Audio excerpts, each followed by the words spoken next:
আজকে যে ঘটনাটি শেয়ার করব সেটি বাংলাদেশ থেকে ভূত.com-এর একজন একনিষ্ঠ শ্রোতা এমডি সোলাইমানের কাছ থেকে পেয়েছি। ঘটনাটি আর 5টা ঘটনার মতো সাধারণ হলেও তার মর্মান্তিকতা আমার মনে দাগ কেটে যায়। তাই আমার মতো করে লিখে পাঠালাম। আমাকে একটু পানি দে, আমাকে একটু পানি দে। আমার গলাটা শুকিয়ে যাচ্ছে, বুকটা তেষ্টায় ফেটে যাচ্ছে।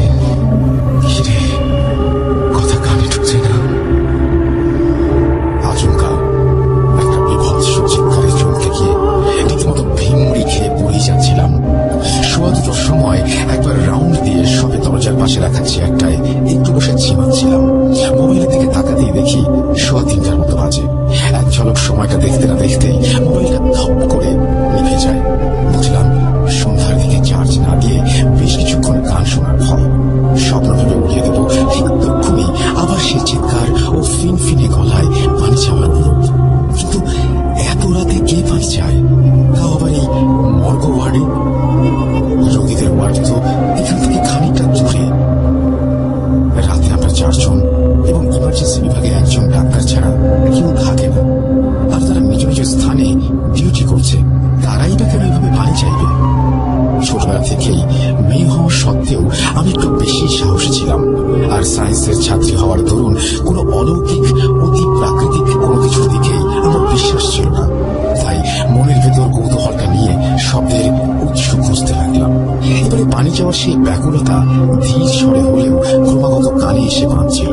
খানিক বাদে আন্দাজ করে বুঝতে পারলাম শব্দটা আর কোথাও থেকে নয়, শব্দটা আসছে মর্গের ভেতর থেকে। কিন্তু তা কি করে সম্ভব? এত রাতে কেই বা মর্গের ভেতর যাবে, পানি চাইবে? আমি কি এত রাতে ওখানে গিয়ে দেখবো? দেখা উচিত হবে। হাজার হোক, ওটা তো একটা মর্গ। কত শত নিথর দেহ ওখানে অনন্ত ঘুমে শুয়ে আছে। মনের ভেতর এরকম নানাবিধ প্রশ্ন ওঠার সময় আচমকাই কান ঘেঁষে হঠাৎই শীতল হাওয়া বয়ে গিয়ে হঠাৎই মর্গের দরজাটা খুলে যায়। বুকের ভেতরটা ছিয়াত করে উঠলেও তখনও অতি প্রাকৃতিক কোনো কিছুর কথা আমার মাথায় আসেনি। তাই ধীরে ধীরে খোলা দরজাটার ভেতরে ঢুকলাম। ভেতরে ঢোকার সাথে সাথে আবারও সেই ঠান্ডা হাওয়াটা অনুভব করি। দরজাটা খোলার সাথে সাথেই শব্দটা আরো স্পষ্ট শোনা গেল। তখন মনের ভেতরে ভয়টা আসেনি। এদিক ওদিক দেখতে লাগলাম শব্দের উৎস খোঁজার জন্য। হঠাৎই রুমের মৃদু আলোয় সামনের টেবিলের দিকে নজর যেতে চমকে উঠি। কি সাদা কাপড়ে ঢাকা? ওটা কি লাশ? কিন্তু কি করে? তবে কি এই লাশটি সদ্য এসেছে? কিন্তু এখানে যে পানি চাইছে এভাবে, তা তো কোনো খুঁজে পাইনি। এদিকে লাশটা নিয়েও মনের ভেতর নানা প্রশ্ন খোঁজা দিচ্ছে। তাই লাশটার দিকে পা বাড়াবো, ঠিক সেই মুহূর্তে হাড়ে হিম করা অকল্পনীয় ঘটনাটি ঘটে যায়। নিজের কানকে বিশ্বাস করতে পারছিলাম না। ভয় নামক বস্তুটা কেমন যেন মনে হয় জীবনে প্রথম ঘটে। শীষধারা দিয়ে বরফের স্রোত বইলেও কপালে বিন্দু বিন্দু ঘাম অনুভব করলাম। দাঁড়িয়ে আছিস কেন? পানি দে, পানি দে। লাশটা কর্কশ তীক্ষ্ণ স্বরে ধীরে ধীরে বলছে। এটা তা কি করে সম্ভব? একটা লাশ কিভাবে কথা বলতে পারে? ওই রকম এক বৈশাচিক পরিবেশের মধ্যে তখন আমার ষষ্ঠ ইন্দ্রিয় যেন বারে বারে সায়েন্স পড়া ছাত্রীর মনের সাথে লড়াই করে যাচ্ছে, এটা বোঝানোর জন্য যে আমি যা শুনছি তার সবই মনের ভুল। তারপরও নিশ্চিত হতে 1 পায়ে 2 পায়ে এগোতে লাগলাম। এদিকে পানি যাওয়ার পরিবর্তে এখন হালকা গোঙানির শব্দ ভেসে আসছে। লাশের কাছে পৌঁছাতেই হঠাৎ সেই গোঙানিটা থেমে যায়। মর্গের ওই শীততাপ নিয়ন্ত্রিত ঠান্ডা রুমে তখন পিন ড্রপ সাইলেন্সের নীরবতা বিরাজ করছে। মনের মধ্যে আমার বিজ্ঞানসম্মত সত্তা তখন ক্ষণিক জয়ে উল্লসিত হয়ে বারবার বলছে, বলছিলাম না মনের ভুল? ভূত প্রেত জিন পিশাচ ওসব কিছু হয় না। মনের সাহসটা ধীরে ধীরে ফিরে আসতে খানিকক্ষণ দাঁড়িয়ে দাঁড়িয়ে লাশটা পর্যবেক্ষণ করতে লাগলাম। দেখলাম পায়ের বুড়ো আঙুলে 678 নম্বরের ট্যাগ ঝুলছে। মৃত ব্যক্তিটির নাম রনি মজুমদার। আচ্ছা, একবার কি লাশের কাপড়টা সরিয়ে দেখবো? দেখি না কি হয়। কি হবে? যেভাবে সেই কাজ, তখন কি জানতাম কি বিভৎস বৈশাচিকতা ঠিক ওই মুহূর্তের জন্য আমার জন্য অপেক্ষা করছে। কাপড়টা সরাতে যাব, তার ঠিক আগ মুহূর্তে আচমকা আবারও ঠান্ডা হাওয়ায় লাশটার মুখ থেকে কাপড়টি উড়ে যায়। সঙ্গে সঙ্গে মুখে ধরাস করে একটা শব্দ ওঠে। নিজের চোখকে বিশ্বাস করতে পারছিলাম না। শরীরের রক্ত হিম হয়ে শুকিয়ে কাঠ হবার উপক্রম। এক অতি প্রাকৃতিক চরম অস্বাভাবিক পরিস্থিতির সৃষ্টি হয়। দেখি 20 কিংবা 22-এর মৃতদেহটি জ্বলন্ত লাল দৃষ্টিতে তাকিয়ে আছে। সব কিছু সীমা ছাড়িয়ে তখন আচমকাই একটা ভয়ঙ্কর বিভৎস পৈশাচিক হাসি দিয়ে মৃতদেহটা খপ করে আমার হাতটা ধরে ফেলে। আমি আতঙ্কে চিৎকার দিতে গিয়ে দেখলাম গলা দিয়ে স্বর বের হচ্ছে না। পাথরের মতো ঠাঁই দাঁড়িয়ে আছি। তখন মুখের দিকে তাকিয়ে হিরে পানিতে সজোরে ঠান্ডা হাতের চাপে ছ্যাঁক করে উঠল শরীরটা। ঘুমটা কাটলো আবারও সেই কর্কশ ফিরে গলার ধমকে। সঙ্গে সঙ্গে মর্গের সেই মৃদু জ্বলা লাইট গুলো আচমকাই তপ তপ করে জ্বলে উঠল। এক দৃশ্য, এই দৃশ্য দেখে আর নিজেকে সামনে রাখতে পারলাম না, মাথা ঘুরে পড়ে যাই। সময়টা গত এপ্রিল। অনেকদিন পর সিনথিয়া আপু গ্রামে এসেছে ছুটিতে। তাই সুলাইমান তাকে গ্রামটা ঘুরিয়ে দেখানোর জন্য নিয়ে যায়। গ্রামের নানা জায়গায় ঘুরতে ঘুরতে সুলাইমান একটা জিনিস লক্ষ্য করে, আপু কেমন যেন অন্য মনস্কভাবে মন মরা হয়ে হাঁটছিলেন। গ্রামের প্রাচ্ছল সবুজ প্রকৃতির সৌন্দর্যের সামনে থেকেও তাকে যেন কেমন ফেঁকা সেই ক্যানভাসের মতো সাদা কালো ছবির মতো লাগছিল। হাঁটতে হাঁটতে খানিকটা ক্লান্ত হয়ে বিলের পাশে একটা বাঁশের মাজায় বসে আপুর মন ভালো করার জন্য হঠাৎ আপুকে বলে বসলো সুলাইমান, আপু ভূতের ঘটনা শুনলাম, বেশ ভয়ঙ্কর সব ঘটনা। এই নির্জন বিলে শুনশান জনমানবহীন পরিবেশে ভর দুপুরে ভূতের ঘটনা শুনতে আমার সেই লাগে। শুনবা আপু শুনবা? সিনথিয়া ঘোরটা কাটিয়ে কিছুটা বিস্ময়ে জানতে চাইল যে কি এটা, এইসব ঘটনা কোথা থেকে পেয়েছে। আপুর মনটা হালকা বদলাচ্ছে ঠাকুর করে সুলাইমান সৎসায় বলল, আরে আপু এটা হচ্ছে ভূত.com-এর। এখানে মানুষ তাদের জীবনের বা তাদের পরিচিত কারোর জীবনে ঘটে যাওয়া কোনো ভয়ঙ্কর বিভৎস পৈশাচিক ঘটনা শেয়ার করে এবং সেই সমস্ত ঘটনা ভয়ঙ্কর আবহে আমাদের রাসেল ভাই অনন্য অনবদ্যভাবে উপস্থাপন করেন। তুমি শুনবা? আপু আবারও কেমন যেন মুশড়ে পড়ল। সুলাইমান চিন্তিত হয়ে কিছু জিজ্ঞেস করবে তার আগে সিনথিয়া আপু অদূরে বিলের পানিতে ফুটে থাকা শাপলা ফুলের জঙ্গলের দিকে তাকিয়ে থাকতে থাকতে হঠাৎই বলে উঠল, আচ্ছা ভাই, আমার কাছে একটা ঘটনা আছে, ভূত.com শেয়ার করি। সুলাইমান রীতিমতো চমকে উঠে আগ্রহের সাথে বলে, আরে এ তো খুব অস্থির ব্যাপার, বলো বলো। সিনথিয়া বলতে শুরু করে, আমার বান্ধবী শবনম জাহান লেখাপড়ায় অসম্ভব ভালো। বাসায় টানাপোড়েনের সংসার, তাই লেখাপড়ার পাশাপাশি স্বনির্ভর হবার আশায় একটি পার্ট টাইম জব করে। সময়টা 2018। তখন আমরা সবাই অনার্স 2য় বর্ষের ছাত্রী। শবনম ঢাকার কল্যাণপুরের একটা স্বনামধন্য হাসপাতালে জব পায়। যদিও তখন সেই অদ্ভুত জবের জন্য আমি প্রথম থেকে আপত্তি করেছিলাম। তার কাজটি ছিল রাতে মর্গের সামনে বসে পাহারা দেওয়া। যদিও পুরুষ মহিলা মিলিয়ে 2-3 জনের গ্রুপ করেই ডিউটি চলত, তবুও ব্যাপারটা আমার কাছে কেমন যেন লেগেছিল। দিনে কলেজ করত আর রাতে ডিউটি করত। তার ডিউটির সময় ছিল রাত 10টা থেকে ফজরের আজান পর্যন্ত। প্রথম দিকে সবকিছু ঠিকঠাক যাচ্ছিল। বেশ কিছুদিন কেটে যায়। দেখতে দেখতে 2019 চলে আসে। একদিন হঠাৎ করেই লক্ষ্য করলাম শবনম কলেজে আসছে না। একদিন দুদিন করে প্রায় 2 সপ্তাহ কেটে যায়। ফোনেও পাওয়া যায় না তাকে। তাই এক বিকেলে ঠিক করি ওদের বাসায় যাব। যে ভাবা সেই কাজ। বাসার কলিং বেল টিপতেই খানিক বাদে দরজা খুলে কাকিমা আমাকে দেখে রীতিমতো কেঁদেই ফেললেন। তারপর ভেতরে গিয়ে শবনম ঘরে আছে বলতে চিন্তিত মুখে ওর ঘরে প্রবেশ করতেই চমকে যায়। কোথায় সেই লাস্যময়ী অপরূপা সত্য যৌবনা কিশোরী, যার পিছনে কলেজের প্রায় সব ছেলেই মুগ্ধ হতো। দেখি রোগা জীর্ণ শীর্ণ গায়ে একটি মেয়ে নিথর পাথরের মতো চুপচাপ বসে ম্লান মুখে জানালার দিকে তাকিয়ে আছে। 2-3 বার ডাকার পর হঠাৎ চমকে উঠে পিছন ফিরে কয়েক মুহূর্ত দেখে উঠে জড়িয়ে ধরে কান্নায় ভেঙে পড়ে। তারপর কি হয়েছে জানতে চাইলে আচমকাই আমার চেনা সেই দৃঢ় সাহসী বান্ধবীটা ভয়ে গুটিসুটি হয়ে কাঁপতে কাঁপতে বলে যে দিন 15 আগের কথা। প্রতিদিনের মতো সেই দিনও ডিউটিতে সময় মতো পৌঁছে যায়। গিয়ে আগের শিফটে থাকা আপুর কাছ থেকে সে রাতের কাজ বুঝে নিয়ে মোবাইলে গান শুনতে শুনতে মর্গের দরজার সামনে রাখা চেয়ারে বসে সবে একটু ঝিমাচ্ছিল। ঠিক তখনই ঘটছে অতি প্রাকৃতিক পৈশাচিক ঘটনা। কেউ নাকি ওর কাছে বারবার পানি চায়।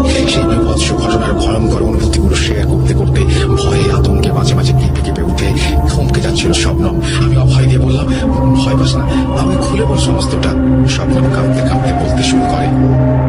মাথা ঘুরে পড়ে যাবার পর আর কিছু মনে ছিল না। জ্ঞান যখন ফিরে দেখি আমি আমার নিজের বিছানায় শুয়ে আছি। পাশে মা, বাবা, ছোট ভাই সবাই চিন্তিত অবস্থায় বসে। সেই বিষণ্ণ থমথমে পরিবেশটা কাটিয়ে মা মাথায় হাত বুলিয়ে বলল, কি হয়েছে মা? রাতে তো সহকর্মীরা মর্গের দিক থেকে একটি অস্বাভাবিক চিৎকার শুনে ছুটে গিয়ে দেখে দরজা হা করে খোলা, তুই আশেপাশে কোথাও নেই। ভিতরে ঢুকতে তারা অবাক হয়ে যায়, দেখে তুই নাকি মেঝেতে পড়ে আছিস। তখন ওরাই আমাদের ফোন করে, তারপর তোকে বাসায় নিয়ে আসি। বলতো মা, কি হয়েছিল? আমি ক্লাস থেকে একটু পানি খেয়ে সে রাতের সব ঘটনা খুলে বললাম।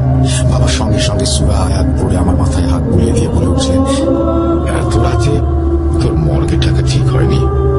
এই পৃথিবীতে অনেক কিছুই আছে যা সময় মতো বিজ্ঞান দিয়ে ব্যাখ্যা করা যায় না। এসব কিছু ভুলে যা মা। আল্লাহর রহমতে তুই যে এখনো ভালো আছিস, সেটাই অনেক। বাড়িওয়ালা কাকাও পাশে দাঁড়িয়েছিলেন, আমাকে 5 ওয়াক্ত নামাজ পড়তে এবং মহান আল্লাহ তাআলার উপরে ভরসা রাখতে বলে চলে যান।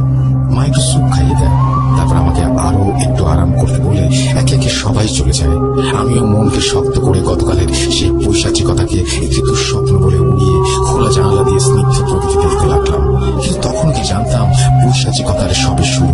সেই ঘটনার পরে আমি হসপিটালের কাজটি ছেড়ে দিই। এরপর 3 দিনে সবকিছু ঠিকঠাক ছিল, সবকিছু ধীরে ধীরে ভোলার চেষ্টা করছিলাম। কিন্তু চতুর্থ দিনের দিন ঘটে যায় আবারও এক পৈশাচিক ভয়ঙ্কর ঘটনা। আমি প্রতিদিনের মতো রাতের খাবার শেষ করে রুমে গিয়ে একটু মোবাইল দেখছিলাম। সেই সময় হঠাৎই রুমের জানলা থেকে একটা খটখট আওয়াজ কানে আসলো। মুখ ফিরিয়ে জানলার দিকে তাকাতেই আমার সমস্ত শরীরটা ঝাঁকুনি দিয়ে অস্বাভাবিক আতঙ্কে কাঁপতে লাগলো। দেখি জানলার বাইরে একটি বিভৎস পৈশাচিক ছায়া মূর্তি দাঁড়িয়ে আছে। জ্বলন্ত চোখ ব্যতীত সেই ছায়া মূর্তির আর কিছুই দেখা যায় না। এমন সময় হঠাৎই এক ভয়ঙ্কর অদৃশ্য হাত যেন সজোরে আমার গলাটি টিপে ধরে। ছটফট করছিলাম চিৎকার করার জন্য, কিন্তু শত চেষ্টাতেও পারছিলাম না। সেই অতি প্রাকৃতিক পৈশাচিক চাপে আমার চোখ দুটো যেন ঠিকরে বেরিয়ে আসার উপক্রম। সেই অসহনীয় কষ্ট সহ্য করতে না পেরে মুখের জিহ্বা বেশ কয়েক ইঞ্চি বেরিয়ে যায়। হয়তো সেই বুঝি মৃত্যুর আগের শেষ মুহূর্ত। তাই মনের মধ্যে অবশিষ্ট আশাগুলোকে একত্রে করে সূরা পড়ার চেষ্টা করতেই সঙ্গে সঙ্গে বিদ্যুতের মতো সেই অদৃশ্য হাত আমাকে বিছানায় কয়েক ইঞ্চি তুলে ফের আছাড় মেরে থেমে যায় এবং তৎক্ষণাৎ সেই বিভৎস ছায়া মূর্তিটিও অদৃশ্য হয়ে যায়। আমি হঠাৎ করে চমকে উঠি। আমি কি এতক্ষণ আমি স্বপ্ন দেখছিলাম? যা ঘটেছে তা সবই কি স্বপ্নই? মোবাইলের দিকে তাকাতেই হঠাৎই বুকের ভেতরটা ছ্যাঁক করে ওঠে। মোবাইলের সময় দেখায় 3:15। তার মানে আমি হয়তো মোবাইল চালাতে চালাতে ঘুমিয়ে পড়েছিলাম। কিন্তু তা কি করে সম্ভব? আমার তখনও মনে হচ্ছিল আমি জেগেই ছিলাম এবং কয়েক মুহূর্ত আগে আমার সাথে সেই পৈশাচিক ঘটনাটি ঘটে গেছে। মনের ভেতরটা তখন নানা রকম প্রশ্নের ঝড়ে উত্তাল। ঠিক সে সময় হঠাৎই একটা বিশ্রী গন্ধ আমার নাকে এসে নাক বন্ধ হওয়ার উপক্রম। জানলা দিয়ে রুমে আসা রাস্তার ল্যাম্প পোস্টের আলোয় হঠাৎই নজর যায় রুমের কোনায়। কি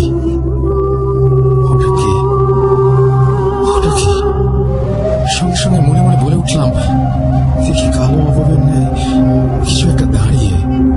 প্রথমে ওটাকে কোনো কিছু ছায়া মনে করেছিলাম, কিন্তু আমার ধারণাকে ভেঙে দুমড়ে মুচড়ে দিয়ে হঠাৎই সেই ছায়া আমার দিকে এগিয়ে আসতে থাকে।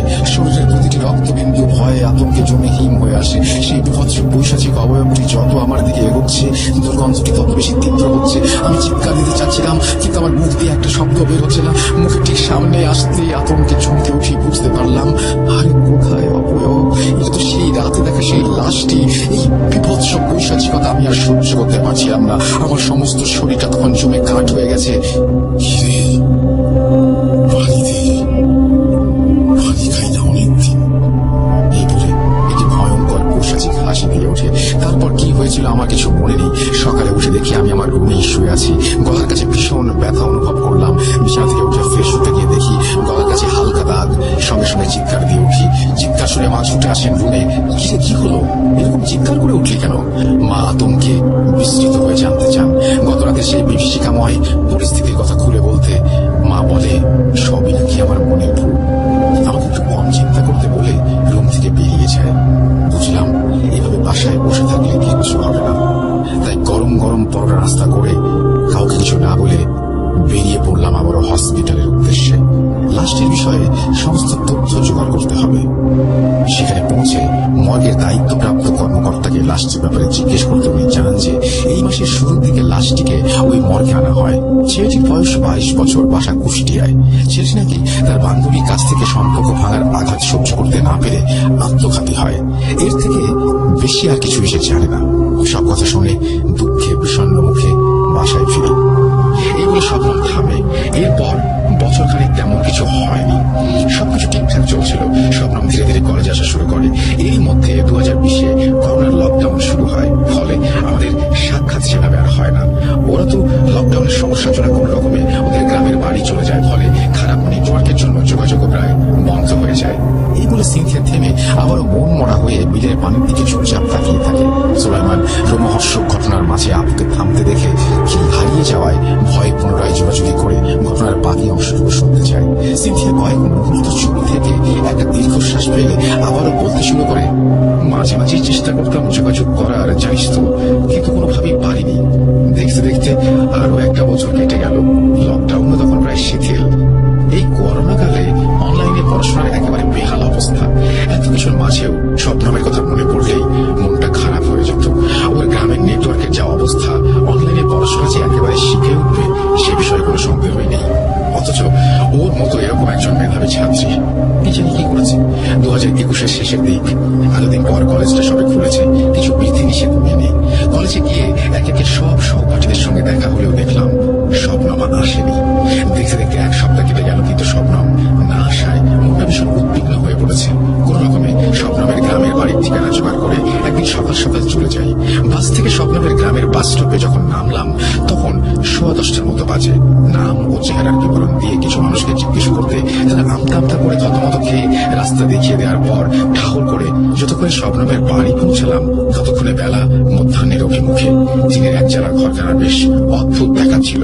চারপাশটা ঝোপঝাড় জঙ্গলে ঘেরা, যার এক পাশে ঘন বাঁশ বন যেন নিঃশব্দে অচেনা বিভীষিকাময় রহস্য আগলে বসে আছে।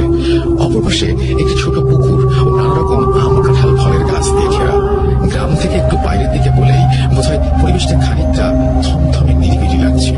আমি শবনমের নাম ধরে কয়েকবার ডাকতেই কাকিমা বাইরে এসে আমাকে দেখে কয়েক মুহূর্ত থমকে দাঁড়িয়ে যান। তারপর আমাকে জড়িয়ে ধরে কেঁদে ফেলেন। আমি কি হয়েছে, শবনম কোথায় জানতে চাইলে কাকিমা আমাকে বারান্দার চেয়ারে বসিয়ে চোখের পানি মুছতে লাগলেন। সেদিনের পর থেকে রাতে মাঝে মধ্যে একটু আধটু ভয় পেলেও আর তেমন কিছু ঘটেনি। এরপর লকডাউন পড়ে যেতে আমরা গ্রামে চলে আসি। গ্রামেও বেশ কিছুদিন কোনো সমস্যা হয়নি। একদিন হঠাৎ সকালে লক্ষ্য করলাম বেলা হওয়ার সত্ত্বেও শবনম ঘুম থেকে উঠছে না।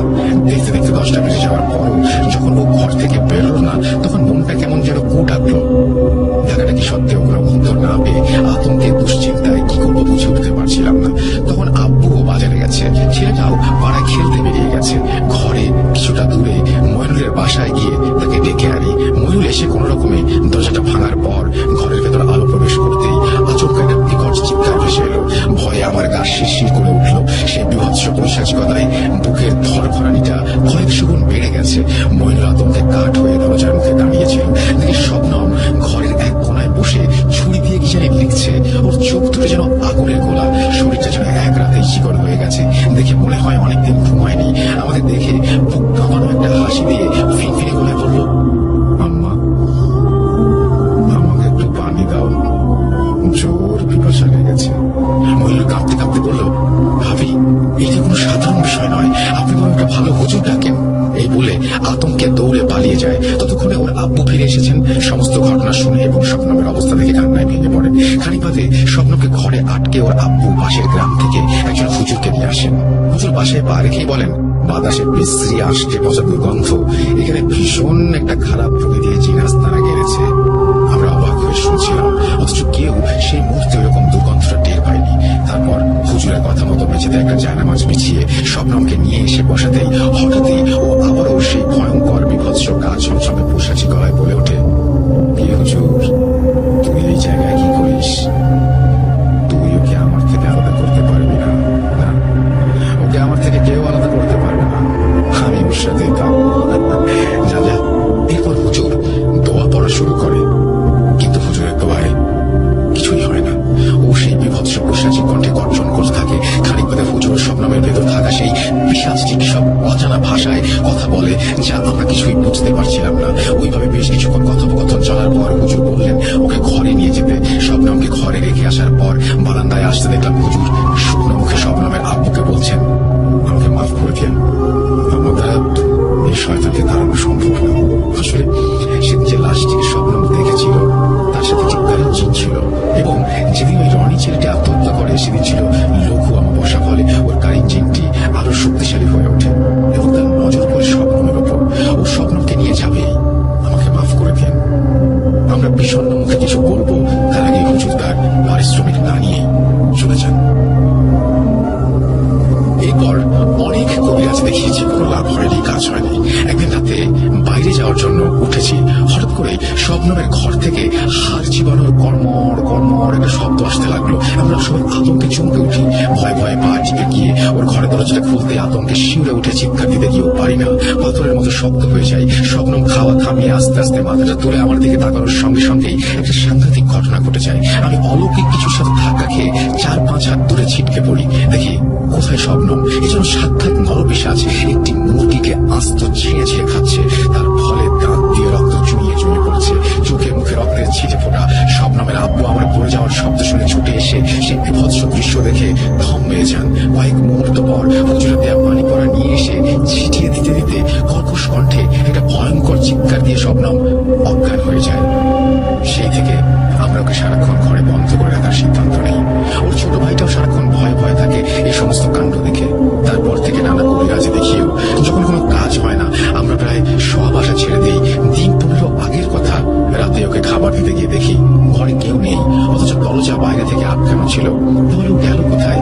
এদিক ওদিক দেখছি, এমন সময় আচমকাই টিনের চালের উপর মর্মর শব্দ উঠছে, মনে হচ্ছে কেউ হাঁটছে। ছেলেটা আগেই খেয়ে ওর আব্বুর কাছে ঘুমাচ্ছিল, তাই ওদের আর না ডেকে টর্চ লাইটটা হাতে নিয়ে বাইরে বেরিয়ে আসি। বাইরে আসতে দেখলাম আশ্চর্যজনক ভাবে ঝিঝি পোকার ডাক বন্ধ হয়ে গেল। কয়েক মুহূর্তের অতল নিস্তব্ধতা, খানিক বাদে চালের ওপর থেকে একটা অদ্ভুত ফ্যাঁস ফেঁসে গলার আওয়াজ ভেসে এলো। বাসাগুলো বোঝা ছিল না, চারিদিকে জমাট অন্ধকারটা যেন আষ্টে বৃষ্টি জড়িয়ে ধরেছে। টর্চের আলোটা সেদিকে ফেলতেই আমি আঁতকে উঠি। পায়ের তলা থেকে যেন মাটি সরে যাচ্ছিল। আমি আর সহ্য করতে না পেরে চিৎকার করে উঠি। স্বপ্নম আস্তে আস্তে ঘাড় ঘুরিয়ে আমার দিকে তাকায়। সে কি বিভৎস বৈশাচিক দৃশ্য! সমগ্র শরীরে কাঁটা ছেঁড়ার দাগ, ছেঁড়া ফাটা একটা সালোয়ার পরে আছে সে। জ্বলন্ত চোখে আমার দিকে তাকিয়ে একটা বৈশাচিক হাসি দিয়ে পাশের মাস জঙ্গলে লাফ দেয়। এদিকে স্বপ্নমের আব্বু ঘর থেকে বেরিয়ে এসেছেন। সঙ্গে সঙ্গে আমরা আতঙ্কে চিৎকার করে পাগলের মতো মাস জঙ্গলের দিকে ছুটে যাই। গিয়ে দেখি মাস ঝাড়ের নিচে কাটা ছেঁড়া শরীরে অজ্ঞান অবস্থায় পড়ে আছে সে। তারপর আমরা দৌড়াদৌড়ি করে ওকে ঘরে নিয়ে আসি। এরপর থেকে বাধ্য হয়ে স্বপ্নমকে শিকল দিয়ে বেঁধে রাখি। আমাদের জীবনটা যেন জাহান নামে পরিণত হয়েছে। এই বলে থেমে কাকিমা আবারও কেঁদে ফেললেন। সমস্ত কথা শুনে দুঃখে মন মরা হয়ে স্বপ্নমের ঘরে গিয়ে যা দেখি তা নিজের চোখে বিশ্বাস করতে পারছিলাম না। আতঙ্কে শিউরে উঠি, দেখি আমার বান্ধবী আর মানুষ নেই, সাক্ষাৎ শয়তানে পরিণত হয়েছে। ওর চোখ দুটো লাল টকটকে, সারা গায়ে ছোপ ছোপ লাল দাগ, সমস্ত ঘরটা থেকে বাজে দুর্গন্ধ আসছে। স্বপ্নম একদম শুকিয়ে কাঠ হয়ে গেছে। ওর এই দশা দেখতে পারছিলাম না, তাড়াতাড়ি বেরিয়ে আসি। এরপর কাকিমার অনেক দৌড়াদৌড়িতে কোন রকমে দুপুরের খাবার শেষ করে যতক্ষণে বাস স্টপে এসে বাসে উঠলাম ততক্ষণে উদাসীন দুপুরের সূর্য বিকেলের টানে পশ্চিমে ঢলতে ব্যস্ত। আস্তে আস্তে বাসটা ছুটে চললো ব্যস্ততাময় ঢাকার জনসমুদ্রের দিকে। পেছনে একরাশ গ্লানি নিয়ে নীরবে স্বপ্নমের মর্মান্তিকতা বুকে জড়িয়ে সেই গ্রামখানা ধীরে ধীরে সবুজ রেখায় মিলিয়ে যেতে লাগলো। বিষণ্ণ মুখে ভেজা চোখের কোণটা মুছে আল্লাহর নাম নিয়ে একটা দীর্ঘশ্বাস ফেলে বাসের জানালা থেকে মুখটা সরিয়ে নিয়ে সিটে একটু হেলান দিয়ে বসলাম। এই বলে সিনথিয়া থামলো। দুঃখে কষ্টে ভেতরটা মোচড় দিয়ে উঠলো সোলাইমানের। কয়েক মুহূর্ত দুজনে চুপচাপ বিলের পানির দিকে তাকিয়ে থাকলো। হঠাৎই একটা নাম না যেন পাখির ডাকে হুঁশ ফিরে সোলাইমান আপুকে ডেকে উঠল। আচ্ছা, স্বপ্ন আপু এখন কেমন আছেন? সিনথিয়া শুকনো মুখে একটা দীর্ঘশ্বাস ফেলে জানি না বলে মাথা ছেড়ে উঠে তাকে নিয়ে বাসায় ফেরার উদ্দেশ্যে হাঁটতে লাগলো। এরপর আরো কয়েকদিন সেখান থেকে সিনথিয়া ঢাকায় ফেরে। মাসখানেক কেটে যায়। স্বপ্নমের হৃদয় বিদারক ঘটনাটি সোলাইমানের মনে ভীষণভাবে দাগ কেটে গিয়েছিল। সে ভুলতে পারেনি স্বপ্নমকে। একদিন সিনথিয়া ফোন করলে রীতিমতো মায়ের কাছ থেকে ফোনটা ছিনিয়ে নিয়ে সোলাইমান সিনথিয়াকে জিজ্ঞেস করে স্বপ্নমের কথা। সিনথিয়া বলে, আসলে স্বপ্নমের গ্রামের নেটওয়ার্ক তো তেমন ঠিকঠাক নেই, তবুও প্রায় খবর নেওয়ার জন্য ফোন ট্রাই করতাম, যদিও কখনো লেগে যায়। সেভাবে পরশু সন্ধ্যার দিকে কোন রকমের ফোনটা লেগে যায়। গলা শুনে বুঝতে পারি কাকিমা। আমি স্বপ্নমের কথা জিজ্ঞেস করতে কাকিমা কান্নায় ভেঙে পড়েন। কি হয়েছে জানতে চাইলে সব শেষ বলে কাঁদতে কাঁদতে ফোনটা কেটে দেন। এবার সিনথিয়াও কান্নায় ভেঙে পড়ে, এরপর ফোনটা কেটে দেয়। ফোনটা কাটার পর বেশ কিছুক্ষণ সোলাইমান দুঃখ কষ্টে থম মেরে যায়। আমাকে একটু পানি দে। যেভাবে লেখা আছে আমি সেভাবে পড়ছি। আসসালামু আলাইকুম রাসেল ভাই, জানি আপনি সর্বদাই ভালোর দলে থাকেন। গত সপ্তাহে আমার ঘটনাটি আপনার অনন্য উপস্থাপনায় জীবন্ত লাগছিল, বরাবরের মতো। তাই আপনাকে অন্তর্নিহিত আন্তরিক ধন্যবাদ। অতীতে ভূত এফএম ও বর্তমানে ভূত.com মিলিয়ে আজ আমার 10ম ঘটনা উপস্থাপিত হতে যাচ্ছে। তাই ভয়ঙ্কর চমকপ্রদ একটি ঘটনা পরিবেশন করলাম। আশা করি শ্রোতা বন্ধুদের শোনার সময় গায়ে কাঁটা দেবেই। ঘটনা শুরুর আগে কয়েকটি কথা বলতে চাই কিছু মানুষকে, যারা প্রায়শই কমেন্টে বলেন যে ঘটনা ভয়ের হচ্ছে না বা প্রায় ঘটনা কমন হয়ে যাচ্ছে, অন্য জায়গায় এর চেয়ে ভালো অনুষ্ঠান হচ্ছে। আমি তাদের বলি, ভয়ের এবং ভৌতিক সব ঘটনা নিয়ে শুধু বাংলাদেশে নয়, ভারতেও রাসেল ভাইকে অনুসরণ করে প্রচুর অনুষ্ঠান শুরু হয়েছে। তাতে কি এসে যায়? একটা কথা বলবো, চকচক করলেই শোনা হয় না। আর ভয়ের কথা বলছেন, ধরুন আপনি আপনার রুমে ঢুকে সুইচ টিপে আলো জ্বালাতেই হঠাৎ আচমকা পেছনে ঘাড়ের কাছে একটি উষ্ণ নিঃশ্বাস অনুভব করলেন। পেছন ফিরে দেখতেই আতঙ্কে আটকে উঠে আপনি যে ভয়টা পাবেন, ঠিক সেই ভয়টাই পাবেন রাতে কোনো শুনশান অন্ধকার গলিতে হাঁটতে হাঁটতে আপনার সামনে শূন্য থেকে একটি কাটা মাথা ধপ করে এসে পড়লে। এক্ষেত্রে ঘটনা দুটো আলাদা হলেও ভয়ের পরিভাষা এক। তাই আপনাদের অনেক ঘটনা একই রকম মনে হলেও আদতে কিন্তু তা সম্পূর্ণ আলাদা। আচ্ছা বলুন তো, অন্ধকারের কি কোনো রূপ হয়? না, হয় না। যাই হোক, আর কথা না বাড়িয়ে প্রবেশ করি এক রোমহর্ষক পৈশাচিক জগতে। সেদিন ছিল অমাবস্যার রাত, তার উপর আবার সন্ধ্যা থেকেই ঈশান কোণে গোমরা মুখে কালো মেঘটাও যেন ধৈর্যের বাঁধ ভেঙে কাল বৈশাখী হয়ে আছড়ে পড়ছে প্রকৃতির ওপর। ফলে কর্দমাক্ত রাস্তা ভীষণ বিপদসংকুল হয়ে পড়ে। গাঙ্গুলিয়া থেকে পৌরোহিত্য করে ফিরছিলাম। 3 ক্রোশ রাস্তা ভেবেছিলাম একটু পা চালিয়ে হাঁটলে নিশ্চয়ই সন্ধ্যার আগে পৌঁছে যাব আমার গ্রাম বাঁশখাটায়। তাই মুখুজ্জি মশাইয়ের অনেকবার বলা সত্ত্বেও তাদের গরুর গাড়িতে আসেনি। এখন দেখছি গাড়িতে এলে হয়তো ভালোই করতাম। অগত্যা সেই পিচ্ছিল রাস্তায় যতটা সম্ভব সাবধানে হাঁটতে শুরু করলাম ঘরের উদ্দেশ্যে। বৃষ্টিটা একটু ক্লান্ত হয়ে থেমেছে। কাদা রাস্তায় সাবধানে পা ফেলে যতক্ষণে গ্রামের সীমানায় পৌঁছালাম, ততক্ষণে সন্ধ্যা ঘনীভূত হয়েছে। রাস্তাটা যেহেতু চেনা, তাই অন্ধকার পথে নিজেকে ভাসিয়ে দিলাম। সেদিন মনটা মেয়েটার জন্য একটু বেশি আকুল ব্যাকুল হচ্ছিল। সন্তান সম্ভব পাতিলি মাটা কি জানি সারাদিনে কি খেলো, কি করলো। সবের দিন শীঘ্রই ঘনিয়ে আসছে। নিজের কাজটাও ঠিক করে করতে পারে না। যদিও ভোলার মাকে বলে এসেছিলাম সে আমার যেন একটু খেয়াল রাখে, কিন্তু তার তো বিকেলেই চলে যাওয়ার কথা। জানে আমি তার আগেই চলে আসব। এখন জানি না সে আছে না চলে গেছে। দ্রুত পা চালাবো, এমন সময় পাশের জঙ্গল থেকে একটি চি চি শব্দ ভেসে আসতে লাগলো। চমকে উঠলাম, ভাবলাম হয়তো কোনো জন্তু জানোয়ার। কিন্তু কিছু বুঝে ওঠার আগেই হঠাৎই জঙ্গল কাঁপিয়ে একটা আর্তনাদ ভেসে আসে। আতঙ্কে শিউরে উঠি। কোনো কিছু অপ্রাকৃতিক অমঙ্গলের আশঙ্কা আঁচ করতে পেরে মনটা ভয়ে কেঁপে উঠছিল বারবার। ইষ্ট দেবতার নাম করে দ্রুত পা চালালাম। তারপর থেকে মনে হচ্ছিল কেউ যেন আমার পিছু নিয়েছে। মন্দিরের কাছাকাছি আসতেই দেখি গ্যাস লাইটের আলো বেশ কয়েকটি ছায়ামূর্তিকে চিরে ছিটকে বেরিয়ে আসছে। ব্যাপার কি? এত রাতে লোকজন কেন জড়ো হয়েছে মন্দিরে? পৌঁছে দেখি গ্রামের মোড়ল এবং কয়েকজন গণ্যমান্য ব্যক্তি সহ কিছু গ্রামবাসী দাঁড়িয়ে, সবার মুখে দুশ্চিন্তা ও আতঙ্কের ছাপ। কি ব্যাপার এই সময় এখানে সবাই? কি হয়েছে? কেউ কিছু বলছেন না কেন? মোড়ল মশাই, কি হয়েছে? আমি বিস্ময়ের সাথে জিজ্ঞেস করে উঠলাম। দেখি সবাই নিস্তব্ধে আতঙ্কে আমার দিকে তাকিয়ে আছে। মোড়ল মশাই বলে ওঠেন, ভট্টাচার্য মশাই, ভয়ঙ্কর অনর্থ হয়ে গেছে। গ্রামের ওপর অশুভ পিশাচের ছায়া নেমে এসেছে। একটি ভয়ঙ্কর মর্মান্তিক বৈশাখ পৈশাচিক ঘটনা ঘটে গেছে। মোড়ল মশাইয়ের কথা শুনে আতঙ্কে মনটা ছটফট করে ওঠে। এই রে, মেয়েটা তো ঘরে একা আছে। উঠোনে পা রাখবো এমন সময় মোড়ল মশাই সহ সবাই বাধা দিয়ে উঠল। ব্যাপারটা খুবই অস্বাভাবিক ও আশ্চর্যজনক লাগলো। মেয়েটার জন্য দুশ্চিন্তা ক্রমশ বাড়ছিল। মুখের ধরফরানিটা যেন কয়েক গুণ বেড়ে গিয়েছিল। কেউ যেন বুকের ভেতর হাতুড়ি পেটাচ্ছিল। সবাইকে উপেক্ষা করে কপালটা ধাক্কা দিয়ে খুলে যায় দেখি, তা দেখার জন্য আমি কেন মারা গেলাম না। আমার পায়ের তলা থেকে মাটি সরে যাচ্ছিল, কান্নায় বুকটা ফেটে যাচ্ছিল। শ্যামামায়ের রক্তাক্ত বিবস্ত্র ছিন্ন ভিন্ন নিথর দেহটা মেঝেতে পড়ে আছে। নৃশংস ভাবে নাড়িটাও ছেঁড়া। কাঁদতে কাঁদতে ছুটে গিয়ে নিজের কাঁধে থাকা হরিনাম উত্তরীয়টা তার শরীরে ঢেকে দিয়ে ধিক্কার জানিয়ে চিৎকার করে উঠি, আপনারা কি মানুষ? একটা নারী দেহ এভাবে বিবস্ত্র হয়ে পড়ে আছে, হতে পারে সে পাগলি এবং মৃত, তাই বলে কি তার একটুকুও অধিকার নেই লজ্জা নিবারিত করার? হায় ঈশ্বর, এই দৃশ্য দেখানোর আগে আমাকে কেন মেরে ফেললে না?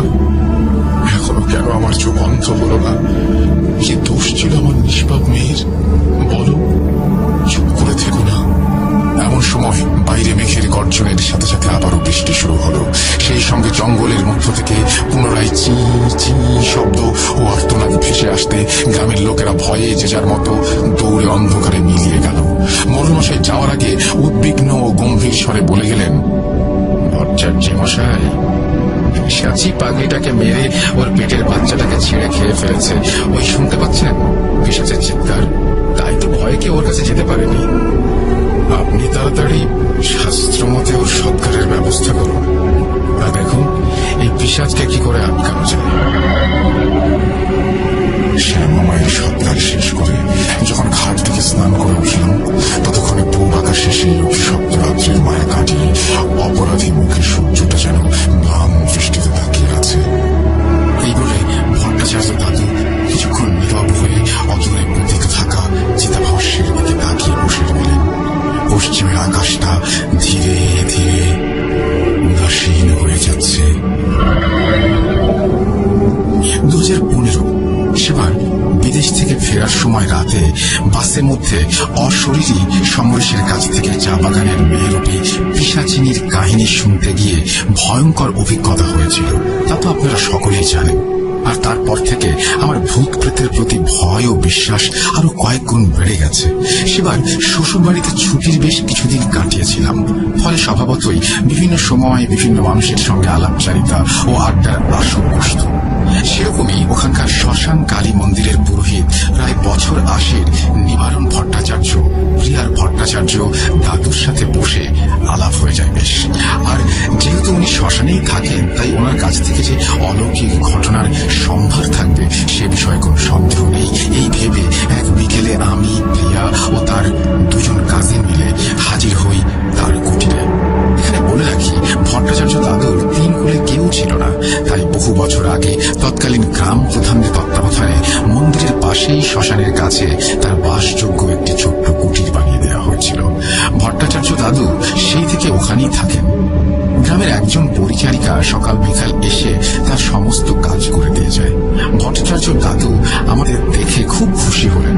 তারপর আমাদের কিছু মুড়ি মুড়কি খেতে দিয়ে আমাদেরই জোড়াজুড়িতে অবশেষে একটি ঘটনা বলতে শুরু করলেন। উদাসীন পশ্চিম আকাশে সন্ধ্যার চাদরে মুখ ঢাকতে ম্লান মুখ সূর্যের তখনও কিছুটা বাকি। ঘটনা বলতে গিয়ে পুনরায় ভট্টাচার্য দাদুর অতীতের কোন এক চাপা কষ্টের তারে টান পড়েছে। তাই বোধ হয় চিতাভস্যের দিকে তাকিয়ে থাকতে থাকতে হয়তো ওই ছায়ের ভেতর অতীতের সেই মর্মান্তিক কষ্টের ঝলসানো মুখটা খুঁজে চলেছে মনস্ক হয়ে। ভট্টাচার্য দাদু, ও ভট্টাচার্য দাদু, কি হলো? চুপ করে গেলে কেন? বলো তারপর কি হলো? পুরোহিত ঠাকুর আবার বলতে শুরু করলেন। হ্যাঁ বলছি, আজ থেকে প্রায় 45 বছর আগের কথা, সম্ভবত 71-এর মুক্তিযুদ্ধ চলাকালীন বা শেষের দিকে, ঠিক মনে নেই। তবে এটুকু মনে আছে, তখন ওপার বাংলা থেকে প্রচুর হিন্দু মুসলিম মানুষ পশ্চিম পাকিস্তানি সেনার হাত থেকে বাঁচতে সীমানা পেরিয়ে রাতের অন্ধকারে এপার বাংলায় ঢুকে পড়ত। আর ভারত বাংলাদেশ সীমানা আমাদের গ্রামের পূর্ব প্রান্ত ঘেঁষে চলে যাওয়ার দরুন এখানেও কিছু শরণার্থী ঢুকে পড়ে। পরবর্তীতে তাদেরকে মিলিটারি ক্যাম্পে নিয়ে গেলেও একজন আমার কাছে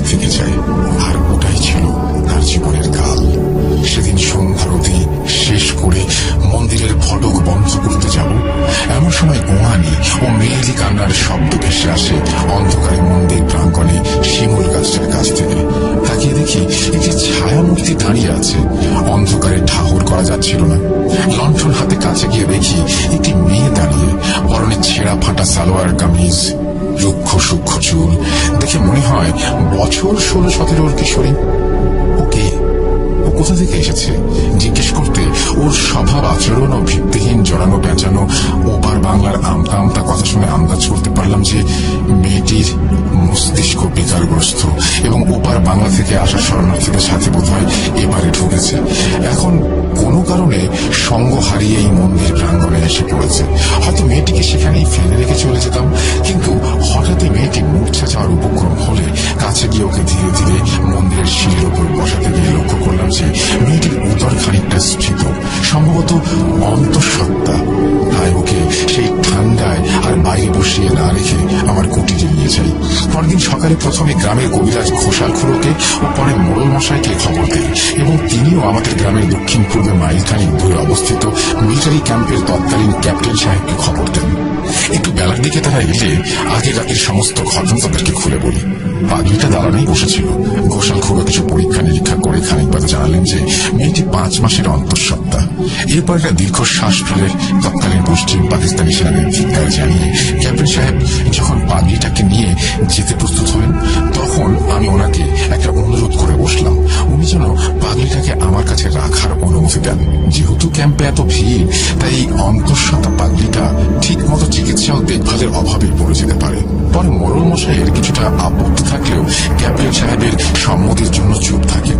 এরপর ওনারা একা একে চলে গেলে আমি তৎকালীন মন্দিরের সেবা দাসীকে দিয়ে পাগলিটাকে পরিষ্কার পরিচ্ছন্ন করিয়ে মন্দিরে মায়ের প্রণামীতে পাওয়া শাড়ি থেকে একটা পুড়ি আনতে বলে পুজোর জোগাড় যন্ত্রে ব্যস্ত হয়ে পড়ি। খানিক বাদে পেছন থেকে অস্পষ্ট বাংলাদেশি ভাষায় আনমনে বাবা ডাক শুনে পেছন ফিরে দেখি লাল পেড়ে লাল শাড়ি পরিহিত এক অপরূপ সুন্দরী নারী দাঁড়িয়ে, যেন মা করুণাময়ীর চিন্ময়ী রূপ। মন অজান্তেই ডেকে উঠলাম, শ্যামা মা।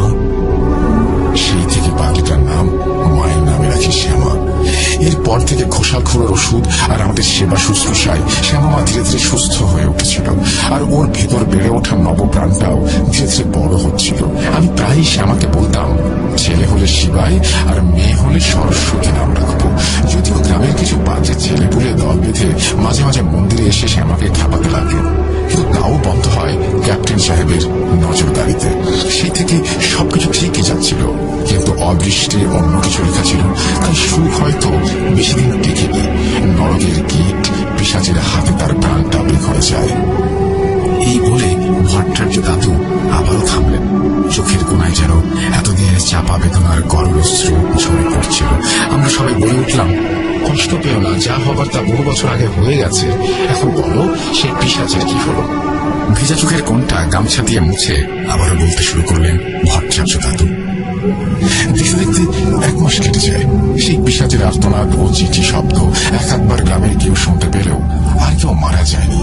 সেদিনও ছিল অমাবস্যার রাত। পাগলিটা যাওয়ার পর থেকে আমার পৃথিবীটা যেন শূন্য হয়ে গিয়েছিল। রাতে ঘুম আসতো না। গভীর রাতে সেই আর্তনাদ চিনচির শব্দে হঠাৎ চমকে উঠি। পরক্ষণেই মনের ভুল ভেবে উড়িয়ে দেই। কখনো রাত্রির মায়া কাটিয়ে ভোরের আলোর দেখা মেলেনি। পূবের জানালা দিয়ে শুধুমাত্র ক্ষীণ আলোর রেখার আভাস আসছে। সবেমাত্র উঠেছি, প্রাতকর্ম সেরে সকালের পুজোর আয়োজন করব। এমন সময় কপাটে সজোরে একটা ধাক্কার শব্দ, এবং সঙ্গে সঙ্গে কপাটের ওপাশ থেকে এক ভয়ার্ত কণ্ঠস্বর ভেসে আসে, ঠাকুর ঠাকুর, তাড়াতাড়ি কপাট খোলো, সর্বনাশ হয়েছে পিশাচে। কথা শেষ করতে পারে না সে। কপাট খুলে দিতে গিয়ে দেখি হুড়মুড়িয়ে একজন ঘরের ভেতরে এসে পড়লো। তুলতে গিয়ে দেখি, আরে গণেশ না? হিরে, কি হলো? হঠাৎ এই কাক ভরে হন্তদন্ত হয়ে আমার এখানে। হিরে, কি ব্যাপার? সব ঠিক আছে তো? তোর চোখ মুখ এরকম ভয় শুকিয়ে গেছে কেন? গণেশ পাশে একটা খুঁটি থেকে কয়েক ঢোক জল খেয়ে যা বলল, তাতে আমারই আতঙ্কে শরীর কাঠ হয়ে যাওয়ার উপক্রম। গণেশ হাঁপাতে হাঁপাতে বলল, ঠাকুর কি বলবো, ভয় আমার গায়ে কাটা দিচ্ছে। সেই পিশাচ আবার ফিরে এসছে।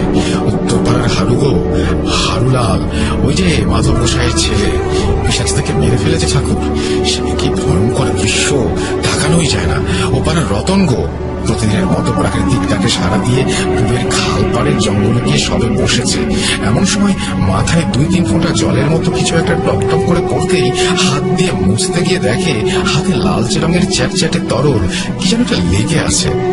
একটু চমকে উঠে ওপরে তাকিয়ে যা দেখে চিৎকার দিয়ে কাঠ হয়ে যায়। এই বলে আরো কয়েক ঢোক জল খায় এবং তারপর আমতা আমতা করে যা বলে তা শুনে রীতিমতো আমারও আতঙ্কে রক্ত হিম হয়ে আসে। সে এক বিভৎস ভয়ঙ্কর পৈশাচিক দৃশ্য। রতন নাকি মাথা তুলে দেখে রক্তাক্ত কিছু একটা ঝুলছে। লণ্ঠনটা উঁচু করে দেখতে গিয়ে আতঙ্কে ভয়ের তীব্র একটা ধাক্কা খায় বুকে। দেখে শেওড়া গাছের লতার জড়িতে একটা কাটা মাথা। না না, কাটা বললে ভুল হবে, ধর থেকে যেন ছিঁড়ে উপরে নেওয়া একটি মাথা ঝুলছে। হারুর মাথা। রতন বাবা গো মা গো বলে লণ্ঠনটা ফেলে এক দৌড় দেয়। কয়েক পা যেতে না যেতেই পাশে ঝোপের মধ্যে আরো কিছুতে হোঁচট খেয়ে হুড়মুড়িয়ে পড়ে যায়।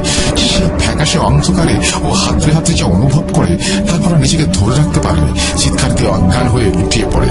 সেটি ছিল একটি মাথাবিহীন ধর। পরে কাক ভরে আরো 2 জন সেই পথ দিয়ে যাওয়ার সময় ঝোপের আড়ালে আবছা দেখে কেউ উপর হয়ে পড়ে আছে। ওরা বিস্তৃত হয়ে ঝোপটাকে একটু সরাতে গিয়ে সেই বিভৎস দৃশ্যটা দেখে এবং তারা চিৎকার দিয়ে ওঠে। পরক্ষণে একটু সাহস সঞ্চার করে ধরহীন দেহটার ওপর পড়ে থাকা লোকটাকে সরিয়ে দেখে রতন। পরে তারাই কোন রকমে রতনকে তুলে পাশের পাড়ার একটি বাড়ির দালানের উপর শুয়ে মোড়ল মশাই সহ গ্রামের মানুষকে খবর দেয়। গণেশও গিয়ে সেই বিভৎস দৃশ্য দেখে আতঙ্কে স্তম্ভিত হয়ে যায়। রতনের জ্ঞান ফিরতে সমস্ত ঘটনা শুনে এবং মোড়ল মশাইয়ের নির্দেশে আমাদের কাছে এসে ডেকে নিয়ে যাওয়া হয়। চণ্ডী মণ্ডপ পেরিয়ে যখন সেখানে পৌঁছালাম তখন পূবের খালপাড়ের বনের আড়ালে বিস্তৃত সূর্যের আঁকিবুকি হালকা নজরে পড়েছে। দেখি মোড়ল মশাই ও হিরেনবাবু আরো কয়েকজন গণ্যমান্য ব্যক্তি সহ নির্বাক দৃষ্টিতে রতনের দিকে তাকিয়ে বসে আছে। রতন আবারও অজ্ঞান হয়ে দালানে শুয়ে আছে। পাশে ওর বউ বাচ্চা বিলাপ করছে। তার খানিকটা দূরে মাধব গোসাই ও তার পরিবার হৃদয় বিতারক কান্নায় কেটে পড়েছে। অথচ হারুর দেহটা কোথাও দেখতে পাচ্ছি না। মোড়ল মশাইকে জিজ্ঞেস করতে উনি জানান যে ওই বিভৎস দৃশ্য দেখার পর কেউ সাহস করে আর দেহটাকে এখানে আনতে পারেনি। ক্যাপ্টেন সাহেবও দেখলাম এসে পৌঁছালেন। উনি বললেন, গতবারে পাগলিটার মৃত্যু সংবাদ আমার কাছে পৌঁছানোর আগেই সৎকারের অনুমতি দিয়েছি, কিন্তু ভুল করেছিলেন মোড়ল মশাই। সেটা আপনার একরকম অপরাধ। বর্ডার সংলগ্ন গ্রামগুলো আমাদের আন্ডারে থাকার জন্য তার সমস্ত সুরক্ষা ও আইন শৃঙ্খলার ভার আমাদের ওপর, জানেন তো। মশাই চুপচাপ গো মেরে বসে রইলেন। আরো একটুখানি বেলা বাড়ল। আমরা সকলে খালপাড়ের দিকে রওনা দেই। নির্দিষ্ট স্থানে পৌঁছে সবাই বিস্ময়ে আতঙ্কে থ মেরে যায়। সেই বিভৎস দৃশ্য দেখে ক্যাপ্টেন সাহেব ও ভয়ে আঁতকে ওঠেন। কোনো মানুষ কিংবা পশুর পক্ষে এটা করা কি সম্ভব? তার মানে এটা যে কোনো পিশাচের কাজ সে বিষয়ে কোনো সন্দেহ নেই। কি বলেন মশাই, তাই তো? প্রথমবার পিশাচকে আপনি এটা শনাক্ত করেছিলেন, তাই না? আমি বিস্তৃত কণ্ঠে বলে উঠলাম। আশেপাশের মাটি যেন রক্তে ভিজে কালচে লাল নরম মাটিতে পরিণত হয়েছে। ধরটা ধরে কয়েকজন নিয়ে গেল, কিন্তু ব্যাগরা বাঁধালো শেওড়া গাছ থেকে ঝুলন্ত মাথাটা নামাতে গিয়ে। যখনই সবাই মিলে মাথাটা নামাতে গেছে অমনি সেই 7 সকালেও খালের ওপারে জঙ্গলের ভেতর থেকে চি চি শব্দ ও আর্তনাদ ভেসে ওঠে। সবাই চিৎকার দিয়ে যে যেদিকে পারল ভয়ে দৌড় দিল। শুধু পড়ে গেলাম আমি, ক্যাপ্টেন সাহেব ও মোড়ল মশাই। দেখলাম তারা ভয়ে থরথর করে কাঁপছে। ফলে আমি মহা মৃত্যুঞ্জয় মন্ত্র পাঠ করে অভয় দিতে ক্যাপ্টেন সাহেব একটু সাহস করে মাত্রা নামিয়ে আনেন। সেদিন সন্ধ্যায় হারুর দাহ কার্যের সময়ও বেশ কয়েকবার সেই পৈশাচিক আর্তনাদ ও চি চি শব্দ শুনতে পাওয়া গেলেও তার উৎস ঠিক কোন দিক থেকে ঠাউর করা যায়নি। পরের দিন ছিল শনিবার। মোড়ল মশাইয়ের আদেশ মতো গ্রামের মঙ্গল ও সুরক্ষার্থে আমি মায়ের পুজোর আয়োজন করি। এরপর থেকে আরো 1টি মাস নির্বিঘ্নে কেটে যায়। আবারও ভট্টাচার্য দাদু খানিকটা থামলেন। বাকিরা তখন ঘটনা শোনার নেশায় বিভোর থাকলেও সেই মুহূর্তে ভট্টাচার্য দাদুর মুখে কিঞ্চিৎ পরিবর্তন আমার চোখ এড়াল না। আমি জিজ্ঞেস করতে যাব, তার আগে ভট্টাচার্য দাদু পুনরায় বলতে শুরু করলেন। সেদিনও ছিল অমাবস্যা। আমরা সবাই চণ্ডী মণ্ডপে বসে আগামী মণি অমাবস্যার তিথিতে গ্রামের বার্ষিক কালী পূজার আয়োজন উপলক্ষে আলোচনা করছিলাম। সবাই যে যার মতো মত রাখছিল। শুধু মোড়ল মশাইকে দেখলাম চুপচাপ অন্য মনস্ক ভাবে কিছু একটা ভাবছিলেন। একটু নাড়া দিয়ে জিজ্ঞেস করতে চমকে উঠে সম্বিত ফিরতে বললেন, আজও তো অমাবস্যা, আজ আবার কিছু হবে না তো? সঙ্গে সঙ্গে চণ্ডী মণ্ডপে যেন শ্মশানের শূন্যতা নেমে এলো। শুধু ঝিঝি পোকার ডাক ছাড়া আর কোনো শব্দই ছিল না চণ্ডী মণ্ডপে। হঠাৎ করে সেই নিস্তব্ধতার বুক চিরে পাশের গাছে একটি রাত চড়া পেঁচা গোছের কোনো পাখি কর্কশ কণ্ঠে ডেকে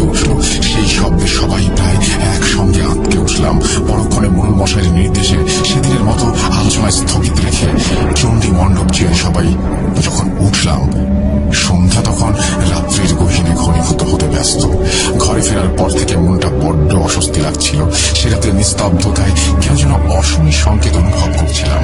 রাত্রি তখনও গভীর হয়নি, বিছানায় শোবার প্রস্তুতি নিচ্ছিলাম। এমন সময় আবারও বুক শিথিল করা সেই বৈশাখী আর্তনাদ ও চি চি শব্দ ভেসে আসলো এবং পরক্ষণেই করুণ কান্নার স্বর, চিৎকার, হই হট্টগোল শুনতে পেয়ে সঙ্গে সঙ্গে লণ্ঠন হাতে বেরিয়ে পড়ি। ভোলাদের বাড়ি পেরিয়ে ডান দিকের রাস্তাটা ধরতেই অদূরে মিত্তিরদের বাড়ির সামনে গ্যাস লাইট, লণ্ঠন হাতে কিছু মানুষ সমাবেশ লক্ষ্য করলাম। তাড়াতাড়ি পা চালিয়ে গিয়ে দেখি হিরেন মিত্তিরের বাড়ির উঠোনে মানুষের জমায়েত। সবাই ভয়ার্ত দৃষ্টিতে বিস্ময়ে সামনের উঠোনে বসে থাকা মিত্তির মশাইয়ের বৌমার দিকে তাকিয়ে আছে। মিত্তির মশাইয়ের স্ত্রী বৌমা অঝরে কাঁদছিল, পাশে কাঠ হয়ে হতভম্বের মতো দাঁড়িয়ে তিনি ছিলেন। মোড়ল মশাইও এসে পৌঁছালেন। দেখি তার মুখেও অজানা আতঙ্কের ছাপ। কি হয়েছে জানতে চাইলে মিত্তির মশাই যা বলেন তা শুনে আতঙ্কে রীতিমতো শিউরে উঠি। মিত্তির মশাই জানান যে চণ্ডী মণ্ডপ থেকে ফিরে রাতের খাওয়া দাওয়া সেরে ওনার ছেলে রাকেশ প্রতিদিনের চেয়ে একটু আগেই শুতে চলে যায়। তখনও ঘুমোননি মিত্তির মশাই, স্ত্রী পাশে বসে রেখাবিতে পান সাজাচ্ছিলেন। এমন সময় বৌমার চিৎকার ও বৈশাখী আর্তনাদ শুনতে পান তারা। সঙ্গে সঙ্গে ছুটে চলেন ছেলের ঘরের দিকে।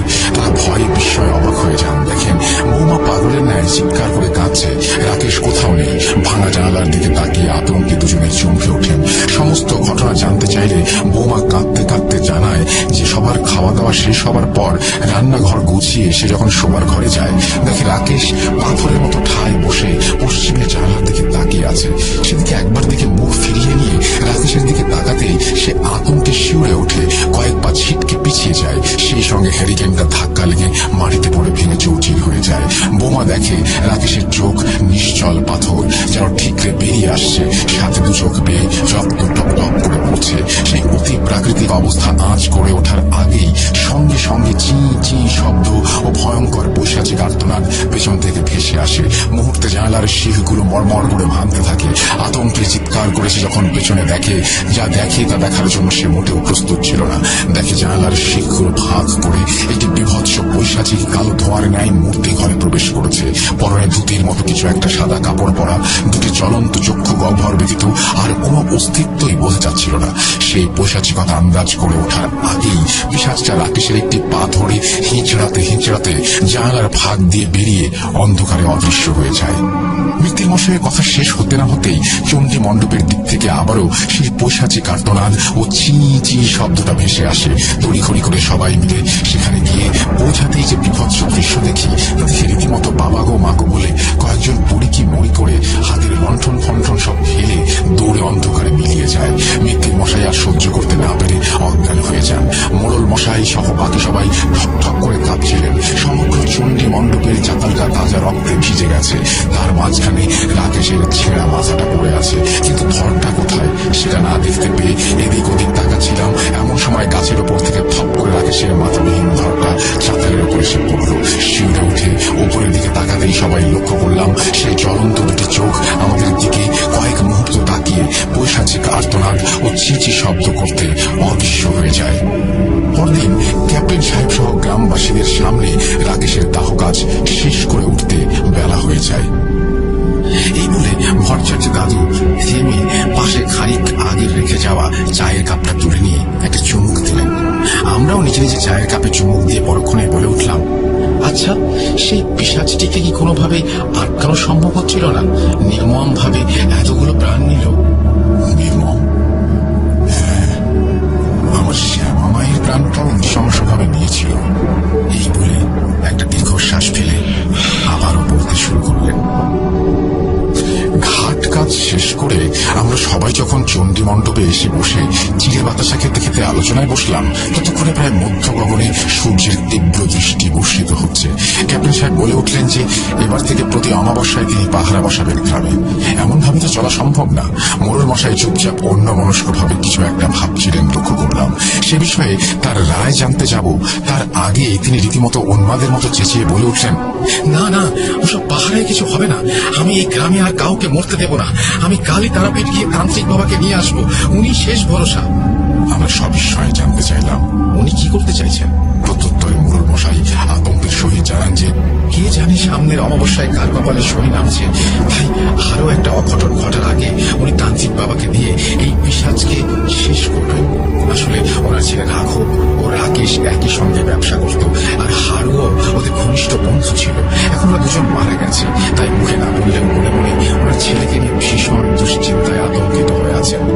আশ্বস্ত করে বললাম যে ওরকম ভাবে ভাবার দরকার নেই, ভগবানের ঘরে দেরি হলেও অন্যায় কখনো হয় না, আর যে যারা অন্যায় করে শেষকালে তাদের পরিণতি চরম দুর্ভাগ্যজনক হয়। কথাগুলো শুনে মোড়ল মশাই মুহূর্তের জন্য নিষ্পলক দৃষ্টিতে আমার দিকে তাকিয়ে থাকেন। এরপর আমাদের কথা গ্রাহ্য না করে উঠে চলে যান। দেখতে দেখতে বেশ কয়েকটা দিন কেটে যায়। আগামী মনি অমাবস্যায় মায়ের বার্ষিক পূজা। আস্তে আস্তে সবকিছু ভুলে পুজোর আয়োজনে সবাই ব্যস্ত হয়ে পড়ে। হপ্তা দেড়েক বাদে মোড়ল মশাই তারাপীঠ থেকে একজন কালো বস্ত্র পরিহিত জটাধারী কাপালিক কোচের তান্ত্রিককে নিয়ে গ্রামে আসেন। দিনটা ছিল শনিবার। সেদিন বিকেলে মোড়ল মশাইয়ের আদেশ মতো গ্রামের মানুষ সহ আমি চণ্ডী মণ্ডপে হাজির হই।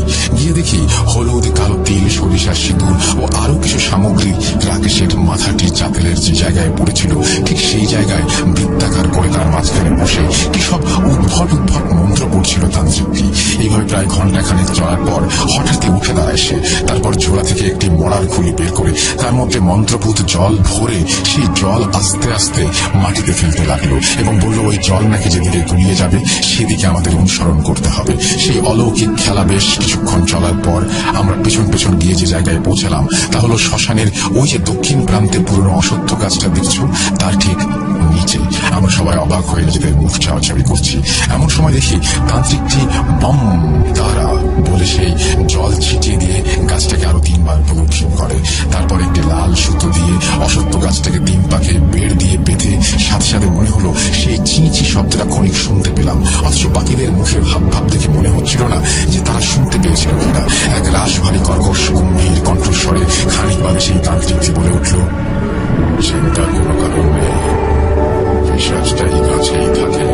আমি তাকে পেতে দিয়েছি। এখন আগামী কৃষ্ণপক্ষের চতুর্দশী তিথিতে আমি আবার আসব, তখন একে বন্দি করে নিয়ে যাব। সেই পর্যন্ত খবরদার এই মন্ত্রপুত সুতো যেন কেউ না কাটে। এরপর সবাই আবার চণ্ডী মণ্ডপে ফিরি। তান্ত্রিকটি মোড়ল মশাইয়ের কাছ থেকে একটা ভালো অঙ্কের টাকা ও নানাবিধ জিনিস দক্ষিণা নিয়ে সেই রাতটা তার বাড়িতে কাটিয়ে পরদিন চলে যায়। দেখতে দেখতে কৃষ্ণপক্ষের চতুর্দশী চলে এলো। রাত পোহালেই মায়ের পুজো। অথচ আয়োজনের শেষ পর্বেও কেউ ঠিক করে মনোযোগ দিতে পারছিল না। তান্ত্রিক বলে গেছিল এই দিনই আসবে, কিন্তু এখনো পর্যন্ত এলো না। এই নিয়ে আমিও একটু চিন্তিত হয়ে পড়েছিলাম। যদিও মনটা কেন জানি বলছিল কাল মায়ের পুজো শেষ হওয়ার পরে এই গ্রামের ওপর থেকে সমস্ত অমঙ্গলের ছায়া কেটে যাবে। মোড়ল মশাই বিকেল থেকেই মন্দিরের দক্ষিণ প্রাঙ্গণে এক কোণায় চুপচাপ বসে অন্য মনস্কভাবে কি ভেবে চলেছিলেন। বাকিরা মণ্ডপ সাজাতে গ্যাস লাইট লাগাতে ব্যস্ত। আমি ওনার কাছে গিয়ে জিজ্ঞেস করলাম, কি ব্যাপার মোড়ল মশাই, আপনাকে এরকম অন্য মনস্ক দেখাচ্ছে কেন? কি এত ভাবছেন? মায়ের উপর ভরসা রাখুন, সব ঠিক হয়ে যাবে। তান্ত্রিক ঠিক এসে পড়বে, চিন্তা করবেন না। রাহুলকে দেখছি না, প্রতিবারই ওই তো তদারকি করতো। মোড়ল মশাই সেই অন্য মনস্ক ভাবে বললেন যেন রাঘব নাকি মনগায় গেছে ব্যবসার কাজে কাল ফিরবে। আরো কিছু কথা হওয়ার পর আমি ওনার কাছ থেকে বিদায় নিয়ে রান্না যে দেখে বসেছে সেদিকে গেলাম। আসলে পুজোর আগের রাতে সারা রাত্রি ধরে নানা রকম আয়োজন চলে, তাই সেই রাতে সবার জন্য অস্থায়ীভাবে মন্দির প্রাঙ্গণে থাকা ও খাওয়ার ব্যবস্থা করা হয়। এই নিয়ে সবাই আনন্দে মেতে থাকে। কিন্তু সেবারের পরিবেশটা একটু থমথমে ছিল। তখন প্রায় আন্দাজ মধ্যরাত্রি। মন্দিরের প্রাঙ্গণে দুটি গ্যাস লাইটের দ্বারা সৃষ্ট আলোক বয় ব্যতীত আশেপাশের সমগ্র শ্মশান প্রান্তরটি যেন নিকশ কালো অন্ধকারের চাদরের মোড়া। ধীরে ধীরে দম ফুরিয়ে আসা গ্যাস লাইটের আলো নিভু নিভু হচ্ছে, আর সেই সঙ্গে ওই নিস্তব্ধ রাক্ষসের আধার যেন সন্তর্পণে আমাদের দিকে এগিয়ে আসছে গিলে খাওয়ার জন্য। এমন সময় এই নিস্তব্ধতার বেড়া জাল ভেঙে আচমকাই গম্ভীর কর্কশ কণ্ঠস্বর ভেসে উঠল, মোড়ল মশাই। সবাই চমকে আতঙ্কে শিউরে উঠি। বুকের ধরফরানিটা আকস্মিক ভাবে কয়েক গুণ বেড়ে যায়। মোড়ল মশাই চেয়ারে বসে একটু ঝিমাচ্ছিলেন। ওইটাকে হঠাৎই চমকে উঠতে গিয়ে প্রায় পড়েই যাচ্ছিলেন। খানিক বাদে ঠাহর করে বিস্ময় বলে উঠলেন, আরে এই যে তান্ত্রিক বাবা, রাত হলে উনি ঠিকই এসেছেন। আমরা জানি যে তান্ত্রিকের রাশ ভারী গলা, কিন্তু সেই কণ্ঠস্বরটি আরো রসকসহীন দুঃখ সূক্ষ্ম লাগছিল। আমরা সবাই সেদিকে তাকাতে সে গাঢ় অন্ধকারেও অদূরে অসত্য গাছটার কাছে হালকা সাদা রঙের কিছু একটা ঠাহর করতে পারছিলাম। মোড়ল মশাই গ্যাস লাইটটা তুলে নিয়ে সেদিকে যাবেন, এমন সময় আবারও অন্ধকার থেকে বাজখাই কণ্ঠে ধমক ভেসে উঠল, না আলো আনবি না, আমার ক্রিয়ায় বাধা পড়বে। তোরা সকলে আমার পিছু আয়। এই ক্রিয়ার জন্য গ্রামের সীমানার বাইরে যেতে হবে। তান্ত্রিকের আদেশ মতো আমরা সকলে অন্ধকারে তার অনুসরণ করলাম। সে নিশ্ছিদ্র আধারে কেবলমাত্র সামনে একজন সাদা ধুতির মতো বস্ত্র পরিহিত ছায়ামূর্তি হেঁটে যাচ্ছিল। ওইভাবে মন্ত্রপুতের মতো কিছুক্ষণ চলার পর ঘোরটা কাটলো আবারও সেই কর্কশ কণ্ঠে, এইখানে থাম। এটা শুনে ঠাহর করে বুঝতে পারলাম আমরা গ্রামের পূর্বে বর্ডার বরাবর কাঁচা রাস্তা ধরে বেশ কিছুটা এসেছি। হঠাৎই সেই তান্ত্রিক রূপী ছায়া মূর্তিটি অস্পষ্ট অচেনা ভাষায় মন্ত্র পড়তে পড়তে বিদ্যুতের মতো এক পলকে আমাদের চারপাশে একটা গণ্ডি কেটে দিল। সবাই একটা ঘোরের মতো থাকলেও আমি মনে মনে কিছু একটা অমঙ্গলের আশঙ্কা করছিলাম এবং আতঙ্কিত হয়ে উঠছিলাম। কি করে একটা মানুষ প্রায় জনাশয়েক মানুষকে নিমিষে প্রদক্ষিণ করতে পারে, তা আবার এই অতল অন্ধকারে? কিছু জিজ্ঞেস করার আগেই ফ্যাঁস ফ্যাঁসে কণ্ঠে তান্ত্রিকটি বলে উঠল, খবরদার, এই গণ্ডির মধ্যে কেউ বের হবে না, হলে ওই পিশাচের হাতে মারা পড়বে। আমি বুঝে বুঝতে গেলাম, ভোর হলে তোরা গ্রামে ফিরিস। এরপর কিছু বুঝে ওঠার আগেই হঠাৎই ঘন অন্ধকারে মিলিয়ে গেল। রাত কয়েক প্রহর হয়েছে খেয়াল নেই, তবে আন্দাজ ব্রহ্ম মুহূর্তের ঠিক আগে হবে। আচমকাই গ্রামের দিক থেকে সেই বিভৎস বৈশাচিক ওই চিল চিল আর্তনাদ ভেসে আসে এবং তার ঠিক পর মুহূর্তে একটি রাজভারী কণ্ঠস্বরে যেন অন্তিম চিৎকার ভেসে আসে। সবাই অজানা আতঙ্কে শিউরে উঠে নিজেদের মধ্যে জিজ্ঞেস করতে থাকে যে কি হলো, কেউ চিৎকার করতে পারে? উদ্বিগ্নের ভয়ে কোন রকমে সেই অতিকায় দীর্ঘ রাত্রির অবসান ঘটিয়ে সূর্যের এক ঝলক আভা গায়ে পড়তেই মোড়ল মশাইয়ের নির্দেশে আমরা সবাই দ্রুত গ্রামের উদ্দেশ্যে পা চালাই। চণ্ডী মণ্ডপের পাশে আসতেই সবাই আতঙ্কে ভিমড়ি খেয়ে পড়ি। কয়েকজন বাবা গো মাগো বলে প্রাণ নিয়ে যে যেদিকে পারলো দৌড়ে পালালো। শিরধারা দিয়ে যেন হিমেল স্রোত বয়ে গেল। চণ্ডী মণ্ডপের পাশের গাছটা থেকে একটি ধরহীন মাথা ঝুলছে। মাথাটা থাকলেও বেশভূষায় আন্দাজ করা যায় যে কে এই ব্যক্তি। মোড়ল মশাই আতঙ্কে কাঁপতে কাঁপতে বলে উঠলেন, কিন্তু গত রাত্রিরে তার সাদা গায়ে ধুতির ন্যায় বস্ত্র ছিল, তার মানে ওটাই কি তবে সেই? ভয় আর কিছু বলতে পারলেন না। ঈশ্বরের নাম নিয়ে আতঙ্কে চোখ বন্ধ করলেন। কালো বস্ত্র পরিহিত ধরহীন দেহটাকে পরিষ্কার বোঝা যাচ্ছিল যে এটা সেই তান্ত্রিকেরই দেহ। খানিক বাদে পাশের ঝোপে তার জটাধারী কাটা মাথাটা দেখে গণেশ চিৎকার দিয়ে মূর্ছা যায়। যে কজন সেখানে ছিলাম কয়েক মুহূর্তে সেই বিভীষিকাময় পরিস্থিতিতে হতবাক হয়ে থম মেরে দাঁড়িয়ে যাই। আচমকা মোড়ল মশাই পাগলের মতো বিলাপ শুরু করলেন, ও ছাড়বে না, ও আমার ছেলেকে মেরে ফেলবে, ছাড়বে না, না না, ছাড়বে না, ছাড়বে না। আমি একটা দীর্ঘশ্বাস ফেলে বলে উঠলাম, চিন্তা করবেন না মোড়ল মশাই, সবই অদৃষ্ট, আজ মায়ের পুজো, সব ঠিক হয়ে যাবে। কিন্তু আমার কথা শেষ হতে না হতেই মোড়ল মশাই উন্মাদের মতো বিড়বিড় করতে করতে ছুটে চলে যান। ততক্ষণে ক্যাপ্টেন সাহেবও চলে এসেছেন। এরপর সব দেহ ওনার তত্ত্বাবধানে দাহ করার ব্যবস্থা করতে বলে আমি গণেশকে নিয়ে মন্দিরের উদ্দেশ্যে রওনা দিই পুজোর আয়োজন করতে। দাহ কাজ সম্পন্ন করতে করতে দুপুর গড়িয়ে বিকেল হয়ে আসে। এদিকে একে একে সবাই ভিড় করতে শুরু করে মণ্ডপে। রাত্রি দ্বিপ্রহরে পুজোয় বসবো প্রস্তুতি নিচ্ছিলাম। দেখলাম ভয়ে ভয়ে কয়েকজন মহিলা সহ মোড়ল গিন্নি শ্মশানের দিকে তাকাতে মণ্ডপে এসে পৌঁছালেন। শ্মশানে তখন সদ্য তাজা চিতাভস্মের ভেতর নিভৃত দগ্ধ লাল কয়লা যেন অচেনা ক্রোধে ফুঁসছে। ওদিকে তাকালেই যে কেউ আতঙ্কিত হবেই, কোনো সন্দেহ নেই। আসলে প্রতি বছরের তুলনায় বছরের পরিস্থিতিটা একটু আলাদা, কারণ কোনো বছরই পুজোর দিন কেউ মারা যায়নি এবং পুজোর দিন এখানে দাহ করা হয়নি। প্রতিবার ঠিক এই সময়টায় রীতিমতো মেলা বসে যেত। বাচ্চাদের হই হট্টগোল, খেলাধুলা, গ্রামের মহিলাদের পুজোর উপকরণের প্রস্তুতি ব্যস্ত থাকা, পুরুষদের মায়ের ভোগ বই সহ নানাবিধ কাজে ব্যস্ত থাকা। অথচ আজ সম্পূর্ণ ছবিটা আলাদা। চারিদিকে মিলিটারি প্যারাজারের পাহারা, কেমন একটা থমথমে পরিবেশ, যেন চরম পৈশাচিকতার এখনো বাকি। আমি মোড়ল গিন্নিকে মোড়ল মশাইয়ের কথা জিজ্ঞেস করলে উনি ভয়ে ভয়ে জানান যে মোড়ল মশাই ঘরেই আছেন, সারাক্ষণ পাগলের মতো বিড়বিড় করছেন, মণ্ডপে আসতেই চাইলেন না। আর রাঘবের কথা জিজ্ঞেস করতে মোড়ল গিন্নি কিছু বলতে যাবেন, তার আগে আকাশ বাতাস কাঁপে শুধু অসত্য কাজটাই আচমকাই কাঁপতে লাগলো। উপস্থিত সকলেই ভয়ে অবাক হয়ে সেই দিকে তাকালাম। মহিলারা রীতিমতো আতঙ্কে চিৎকার করে উঠল। চারিদিকে পরিবেশটা শান্ত, একটা পাতাও নড়ছে না, অথচ আশ্চর্যজনক ভাবে অলৌকিক ক্ষমতায় শুধু সেই গাছটাই কাঁপছে। আমি পরিস্থিতিটি বেগতিক দেখে কয়েকবার মায়ের নাম নিয়ে সেদিকে লক্ষ্য করে কয়েক ফোঁটা গঙ্গা জল শূন্যে ছুড়ে দিতেই গাছটি হঠাৎই থেমে যায়।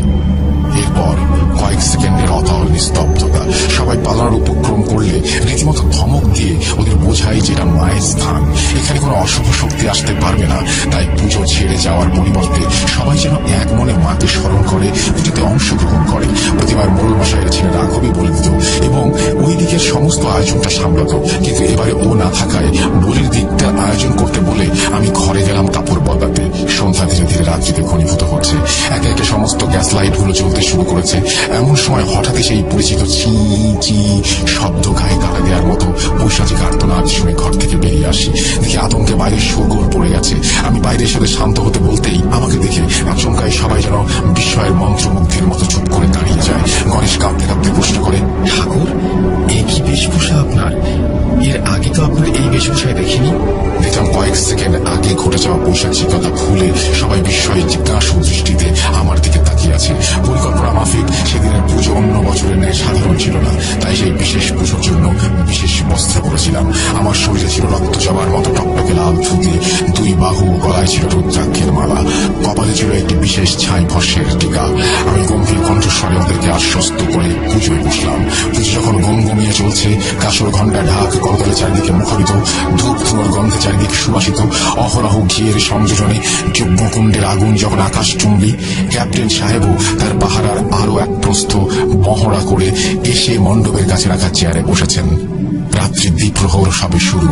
পুষ্পাঞ্জলি শেষ করে অন্তিম পর্বে এবারে বলির রক্তমাকে উৎসর্গ করার জন্য গণেশকে পাঁঠাটাকে হাঁড়ি কাঠে ঢুকিয়ে প্রস্তুত হতে বলি। চাল দুর্বা ছড়িয়ে সবে পাঁঠাটার কপালে সিঁদুরের তিলক পরাবো, এমন সময় ঘটে যায় এক সাংঘাতিক ঘটনা। চারিদিক তখন তুমুল ঝড় উঠেছে। হঠাৎই শিয়ালের অহরহ হাড় হিম করা চিৎকারে বুকের ভেতরটা ঝ্যাপ করে ওঠে। সেই অতি প্রাকৃতিক ভয়ঙ্কর পরিবেশের মাঝে আচমকাই অসত্য গাছটার দিক থেকে করুণ কান্না, ওরে শেষবারের মতো প্রাণ ভিক্ষার স্বর ভেসে আসে। আমাকে মেরো না, ছেড়ে দাও, কে আছো, আমাকে বাঁচাও এই পিশাচের হাত থেকে। কথাটা আর সম্পূর্ণ করতে পারে না। সঙ্গে সঙ্গে মর্মান্তিক চিৎকারে কণ্ঠস্বরটা ম্লান হয়ে অন্ধকারে মিশে যায় এবং ঠিক সেই মুহূর্তে অন্ধকার থেকে একটি কাটা মাথা ছিটকে এসে মণ্ডপের প্রাঙ্গণে পড়ে তাজা রক্তে ভিজিয়ে দেয়। আর ঠিক তারপর মুহূর্তেই হাড় হিম করা চেনা বৈশাখী আর্তনাদ চি চি শব্দে কেঁপে ওঠে সমগ্র পরিবেশটা। এদিকে মোড়ল গিন্নি রাঘব রাঘব বলে আতঙ্কে চিৎকার করে জ্ঞান হারান। গ্যাসের আলোয় দেখলাম সদ্য থরহীন বাতাকি রাঘবের। কাঁপতে কাঁপতে সবাই গ্যাস লাইট হাতে গাছটার দিকে এগুলাম। গাছের কাছে পৌঁছাতেই সেই বিভৎস বৈশাচিকতা দেখে শরীরটা ভয়ে আতঙ্কে শিরশিরিয়ে উঠল। অনেকে আতঙ্কে দৌড়ে পালালো মণ্ডপের দিকে।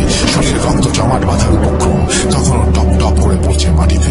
ওপরের দিকে তাকাতেই মাথাটা কয়েক সেকেন্ডের জন্য ঘুরে যায়। ওই বিভৎস বৈশাচিকতা চোখে সহ্য করার মতো নয়। দেখি অন্ধকারে গাছের ডালের আড়াল থেকে একটি লোমশ কালো কুচকুচে হাত তার আঙুলের নখে গেঁথে ঝুলিয়ে রেখেছে রাঘবের মাথাবিহীন ধরটাকে। এবং এক বিভৎস বিভীষিকাময় বৈশাচিক উল্লাসে অসত্য গাছটা মাঝে মাঝে কেঁপে কেঁপে উঠছে। এইভাবে কয়েক মুহূর্ত চলার পর আচমকাই চি চি শব্দে দেহটাকে সজোরে মণ্ডপের দিকে ছুঁড়ে গর্জন করতে করতে হঠাৎই একটি আগুনের বলয়ে পরিণত হয়ে শূন্যে অমাবস্যার নিকশ কালো আকাশে ধীরে ধীরে তারাদের মাঝে মিলিয়ে যায়। আমরা হতবাক হয়ে সেই দৃশ্য দেখছিলাম। ভ্রমটা কাটতে তড়িঘড়ি করে মণ্ডপে আসতে দেখি ওখানে একটি অস্বাভাবিক ঘটনা ঘটে গেছে। ধরহীন দেহটা সজরে এসে মণ্ডপে মায়ের মাথার সামনে আছড়ে পড়াতে বেশ খানিকটা তাজা রক্ত ছিটকে মায়ের প্রতিমার পা ভিজিয়ে দিয়েছে। সবাই সেই দৃশ্য দেখে রীতিমতো ভয় আতঙ্কে বিলাপ করতে শুরু করি। মায়ের বলি সম্পূর্ণ হয়নি, তার উপর আবার এই অঘটন। মা যদি রুষ্ট হয়। আমি এক দীর্ঘশ্বাস ফেলে সবাইকে শান্ত হতে জানাই। দেখুন, প্রকৃতিতে কখন কি ঘটবে তা কেউ আমরা জানি না। মা যে কখন কিভাবে তার পুজো গ্রহণ করবেন তাও কেউ আমরা জানি না। আর কিভাবেই বা কোন বলে গ্রহণ করবেন তাও কেউ জানি না। শুধু এটুকুই বলবো, মায়ের পুজো নির্বিঘ্নে সম্পন্ন হয়েছে। যেভাবেই হোক মায়ের পা তাজা রক্তে ভিজেছে। কে জানে, অদৃষ্ট হয়তো এভাবেই এই বিভীষিকাময় বৈশাচিক পরিস্থিতির সমাপ্তি লেখা ছিল। সবাই একটু ধাতস্থ হলে মায়ের ঘট বিসর্জন দিয়ে এসে যতক্ষণে রাঘবের সৎকারে হাত লাগলো ততক্ষণে ঝলমলে সূর্য অমাবস্যার সেই রোমহর্ষক রাত্রির বাঁধনে ছেড়ে পূব আকাশে নতুন উদ্যমে উঠে দিতে ব্যস্ত। এরপর থেকে আর কেউ মারা যায়নি ওই পিশাচের হাতে। এই বলে ভট্টাচার্য দাদু থামলেন। এরই মাঝে একটা জিনিস লক্ষ্য করে চমকে উঠে। ঘটনা শেষে ভট্টাচার্য দাদুর চোখ যেন এক মুহূর্তের জন্য পরম তৃপ্তিতে চকচক করে উঠল। কিছুটা বিস্তৃত হই। ব্যাপারটা আর কেউ লক্ষ্য না করলেও তা আমার নজরে এড়ালো না। ঘটনা কি সত্যি এখানে শেষ, নাকি ভট্টাচার্য দাদু একটা এড়িয়ে গেলেন কিছু? ঘটনাটি যখন তিনি বলতে শুরু করেছিলেন তখন তার চোখে যেরকম বেদনা ও ক্লানির ছাপ স্পষ্ট ছিল, আর এখন সম্পূর্ণ তার বিপরীত। কিছু জিজ্ঞেস করবো তার আগেই ভট্টাচার্য দাদু আমাকে একরকম থামিয়ে বলে উঠলেন, তোমরা এখন এসো বাচ্চারা, মায়ের সন্ধ্যারতির সময় হয়ে গেছে। আমি এখন মন্দিরে যাব। কিন্তু আমি নাছরবান্ধা পুরোহিত ঠাকুরকে বেশ করে ধরলাম। না না দাদু, ওটা হচ্ছে না। এই ঘটনার মধ্যে এমন কিছু একটা আছে যা আপনি আমাদের কাছে লুকিয়ে গেছেন। আমার হয় সন্ধ্যারতি শেষ হওয়ার পরেই শুনবো বাকি অংশটা, কিন্তু আপনাকে তা বলতেই হবে। ভট্টাচার্য দাদু অবস্থা দেখে একরকম নিরুপায় হয়ে ঠিক আছে বলে মন্দিরে প্রবেশ করলেন। আমরা সবাই বিভোর হয়ে সেই মৃন্ময়ী রূপী শ্যামা মায়ের সন্ধ্যারতি দেখতে লাগলাম। দেখতে দেখতে মায়ের চরণ যুগলের দিকে চোখ যেতে বুকটা ছ্যাঁক করে উঠল। এই সেই চরণ যা আজ থেকে 40-45 বছর আগে মানুষের রক্তে রাঙায়িত হয়েছে। ভয়ে কেঁপে উঠে চোখটা সরিয়ে নেই। সন্ধ্যারতি শেষ করে মন্দিরের সিঁড়ির ওপর আবার বসলো আমাদের আসন। ভট্টাচার্য দাদু অদ্ভুত ভাবে এবারে গম্ভীর স্বরে বলতে শুরু করলেন, আমি পাগলি মায়ের নিথর দেহটা আগলে বসে অচরে কেঁদেছি। এদিকে একে একে সবাই চলে যাওয়ার পর গণেশও যখন চিতাটা সাজিয়ে প্রাণ নিয়ে পালালো, তখন বুকে একটা ব্যথা বেদনা জড়িয়ে কাঁদতে কাঁদতে সবে পাগলিটার চিতায় আগুন দেব, সঙ্গে সঙ্গে অসত্য গাছটার কাছ থেকে সেই চিঁ চিঁ ও পৈশাচিক আর্তনাদ ভেসে আসে। তার পরক্ষণে আতঙ্কে তার শরীরটা কাঠ হয়ে যায়, গলা দিয়ে স্বর বেরোচ্ছিল না, হৃৎপিণ্ডটা যেন পাদর ছেড়ে বেরিয়ে আসবে। একটি বাচ্চার লালা মাখানো চ্যাটচ্যাটে হাত সজোরে আমার হাত খামচে ধরে বাধা দেয়। বিস্ফারিত দৃষ্টিতে দেখলাম আমার ডান পাশে বছর 9-10-এর একটি বাচ্চা উলঙ্গ অবস্থায় আমার দিকে এক দৃষ্টিতে তাকিয়ে আছে। ছেলে বাচ্চা, কিন্তু তার চেয়েও অতি প্রাকৃতিক অবিশ্বাস্য ব্যাপারটা হলো তার নাভি থেকে এক হাত মতো ঝুলছে রক্ত ছেঁড়া নাড়ি। সেই পৈশাচিক পরিস্থিতি আর সহ্য করতে না পেরে ভিমড়ি খেয়ে পড়েই যাচ্ছিলাম, কিন্তু পড়ার আগেই ছেলেটি আমাকে ধরে ফেলল। আমি ভয়ে কাঁপতে কাঁপতে জিজ্ঞেস করলাম, কে কে কে তুমি? এত রাতে এখানে কি করছো? ছেলেটি আশ্চর্যজনক ভাবে ফ্যাঁস ফ্যাঁসে গলায় পরিষ্কার বাংলায় বলল, আর সেই যে মায়ের পেটে থাকা অবস্থায় তুমি ভালোবেসে নাম রেখেছিলে শিবাই। হ্যাঁ, আমি তোমার পাগলি মেয়ের ছেলে, তোমার নাতি। আমার মাথায় যেন কেমন ঘুরছিল, যা কিছু ঘুরছে তা কি স্বপ্ন নাকি বাস্তব, ইউ কি সম্ভব? ছেলেটি কেমন যেন আমার মনের কথা বুঝতে পেরে আবারও বলে উঠল, আমার মা মানুষ হলেও আমার বাবা এই জগতের ছিলেন না। এক খারাপ হুজুর আমার মায়ের থেকে তাকে আলাদা করতে নিষ্ঠুরভাবে হত্যা করে। আমি তখন সবে 2 মাস মায়ের গর্ভে। সেই আঘাত সহ্য করতে না পেরে আমার মা পাগল হয়ে ঘুরতে ঘুরতে এক সময় এখানে এসে পৌঁছায়। আমি মানুষের গর্ভ থেকে জন্ম নিলেও আসলে মানুষ নই, আমাদের জগৎ আলাদা। সেখানে বাচ্চা গর্ভে আসার সঙ্গে সঙ্গেই মহান উপরতলার কৃপায় বেশ কিছু অলৌকিক ক্ষমতার অধিকারী হয় সে। তার মধ্যে একটি হলো ভ্রূণের মধ্যেই সে জ্ঞান শিক্ষার বিকাশ ঘটা। ফলে তখন থেকে মায়ের গর্ভে থাকা অবস্থাতেই বাইরের জগতের সবকিছু উপলব্ধি করতে পারি আমি। এবং বাচ্চা হওয়ার পর ছোট থেকে কিশোর এবং কিশোর থেকে যুবক হতে শুধু 3 প্রহর সময় লাগে, আর এখন সবে 2য় প্রহর শুরু হলো। তাই আমাকে 9-10 বছর দেখাচ্ছে। নিয়ম মেনে চিতার আগুন দিয়ে আমার কাছে বসে ক্রোধান্বিত স্বরে শিবাই যা বলে তা শোনার পর সেই অলৌকিক পরিস্থিতির কথা বেমালুম ভুলে গিয়ে মনটা তখন রাগে ফেটে পড়ছিল। ওরা মানুষ নয়, ওরা নরকের কীটের যে অধম। শিবাই রাগে চি চি শব্দ করতে শুরু করলো। গর্ভেই বুঝতে পারছিলাম আজ ভূমিষ্ঠ হব। একটা সময় প্রাকৃতিক নিয়মে আমার জন্ম হয়, আমাদের জগতের নিয়ম অনুসারে সবকিছু বোঝার থাকলেও তখন সবে প্রথম প্রহর শুরু। তাই ছোট্ট শিশুটাই ছিলাম। পাশে মা অচেতন অবস্থায় শুয়ে আছে, নারীটা কখনো অক্ষত। এমন সময় টলতে টলতে 3 জন নরকের পিশাচ কপাট ধাক্কা দিয়ে ঘরে প্রবেশ করলো। তারপর কথাগুলো জড়িয়ে আসে শিবাইয়ের, আর বলতে পারছিল না সে। কান্নায় ভেঙে পড়ে করুণার্তনাদ করতে থাকে। এসবের মাঝখানে দেখলাম প্রহর গড়ানোর সাথে সাথে শিবাই আরো কিছুটা বড় হয়েছে। খানিক বাগে কান্না থামিয়ে ধীরে ধীরে জঘন্য ঘটনার বিবরণ দেয়। তা শোনার আগে কেন যে আমার মৃত্যু হলো না, হায় ঈশ্বর। শিবাই বলে, 3টে লম্পট তুলতে তুলতে ঘরে ঢুকে তাদেরকে দেখে সে চিনতে পারে ওরাই পাগলিটাকে প্রায়শই বিরক্ত করত। তখন আমি কোনো দরকারে বা পৌরোহিত্য করতে গ্রামের বাইরে যখন যেতাম, শিবাই তার অলৌকিক ক্ষমতা দ্বারা এটাও জানে যে তারা আর কেউ নয়, এই গ্রামের 3 জন জানোয়ার, রাঘব, রাগেশ ও হারুলাল। পাশে তুলোয় ছোট্ট শিশু অবস্থায় রক্ত লালা মাখা শিবাই শুয়ে ছটফট করছিল।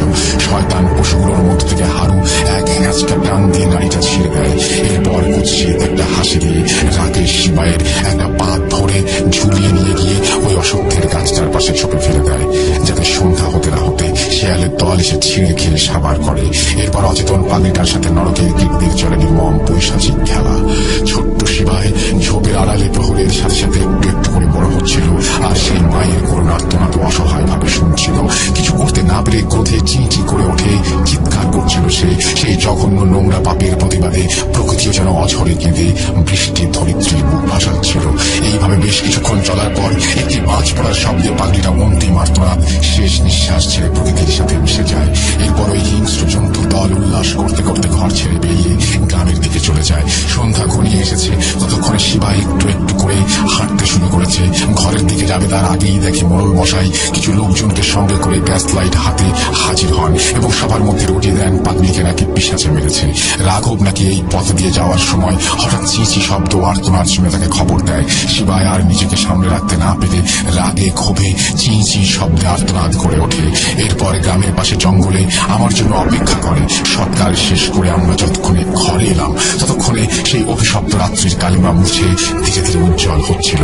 ভোরের আলোয় দেখলাম শিবাই তখন এক পূর্ণ বয়স্ক যুবকে পরিণত হয়েছে। আমরাই একটা ধুতি পড়তে দেই ওকে। শিবাই জানায় এর বদলা সে নেবে, প্রতি অমাবস্যায় এক এক করে সবাইকে মারবে। এই বলে সেই অসভ্য কাজটায় মিলিয়ে যায়। তারপর থেকে পরবর্তী দুটি অমাবস্যায় পরিকল্পনার প্রথম চরণ অনুযায়ী যথাক্রমে হারুলাল ও রাকেশকে নির্মম শাস্তি দেওয়ার পর রাঘবকে মায়ের চরণে বিশেষভাবে বলি দেওয়ার পরিকল্পনা থাকলেও ব্যাগরা দেয় সেই কাপালিক তান্ত্রিক। ও যে পয়সার লোভে শুধু বিশ্বাস তাড়াতে নয়, উপরন্তু চেয়েছিল শিবাইকে বন্দী করে ওর পাপ কার্য সিদ্ধ করবে। তাই প্রথমে অসত্য গাছের মন্ত্রপদে লাল সুতো জড়িয়ে শিবাইকে বন্দী করে এবং চতুর্দশীতে এসে ওকে বশে আনার পদ্ধতি অবলম্বন করবে। কিন্তু তার আগেই আমি সবার আলোককে বিশেষ পুজো করে সেই সুতোর বাঁধন ছিন্ন করি এবং একটি নকল সুতো জড়িয়ে দিই। এরপর চতুর্দশীর দিন সন্ধ্যায় যথাক্রমে প্রথমে গ্রামবাসীকে ছলে বলে গ্রামের বাইরে নিয়ে গিয়ে বন্দী করা ও পরে সেই তান্ত্রিকের গ্রামে ঢুকতে নির্মমভাবে শাস্তি দেওয়া, এটাই ছিল আমাদের পরিকল্পনার দ্বিতীয় চরণ। আর সেবার পুজোয় কালীর পরিবর্তে শ্মশান কালীর তীব্র রূপ পুজোর এক বিশেষ সংকল্প নয়। সেই মত রক্তাম্বর পরিচিত হয়ে কপালের পাগলির চিতাভস্যের তিলক কেটে পুজোয় বসি। রাঘবই ছিল ওই শয়তানগুলোর মাথা। তাই প্রতিজ্ঞা করি যেভাবে হোক রাঘবকেই মায়ের কাছে বলি দেব। সেটাই ছিল আমাদের পরিকল্পনার তৃতীয় চরণ। যেই ভাবা সেই কাজ। এরপর বাকিটা তোমরা জানো। এই বলে ভট্টাচার্য দাদু থামলেন। প্রিয়া হঠাৎ জিজ্ঞেস করে উঠল যে পরবর্তীতে মোড়লের কি হয়েছিল। পাপ কখনো পাপকেও ছাড়ে না। পরবর্তীতে মোড়ল মশাই সন্তান হারিয়ে সম্পূর্ণ পাগল হয়ে যান এবং বছর 2 পরে মারাও যান। ভট্টাচার্য দাদু ঘৃণার ছলে বললেন, আমি জানতে চাইলাম শিবাই কেন মারল না মোড়ল সাহেবকে এবং ও এখন কোথায়। উত্তরে ভট্টাচার্য দাদু জানালেন যে উনি চেয়েছিলেন সন্তান বিয়োগে মোড়ল মশাই যেন ধীরে ধীরে শেষ হয়। আর শিবাই তার কাছ থেকে বিদায় নিয়ে নিজ জগতে ফিরে গেছে। সেদিনের পর থেকে আর ফিরে আসেনি। সন্ধ্যা তখন ধীরে ধীরে রাত্রিতে ঘনীভূত হচ্ছে। আমরা সবাই বাড়ির উদ্দেশ্যে রওনা হব। এমন সময় থমকে যাই। একই মনে হলো অসত্য গাছের কাছে সাদা ধুতি পরে কেউ দাঁড়িয়ে আছে। খানিকক্ষণ ওদিকে তাকিয়ে থাকার পর ঘুম কাটলো প্রিয়ার ডাকে। এরপর আবার পথ চলতে শুরু করলাম। এবার স্পষ্ট শুনতে পাচ্ছি চিঁচি শব্দটাও। পর মুহূর্তে হাসির কলরব। চমকে উঠলেও আর পেছনে ফিরে তাকায়নি। দাদু দাদির খুনসুটিপনায় ব্যাঘাত ঘটতে পারে।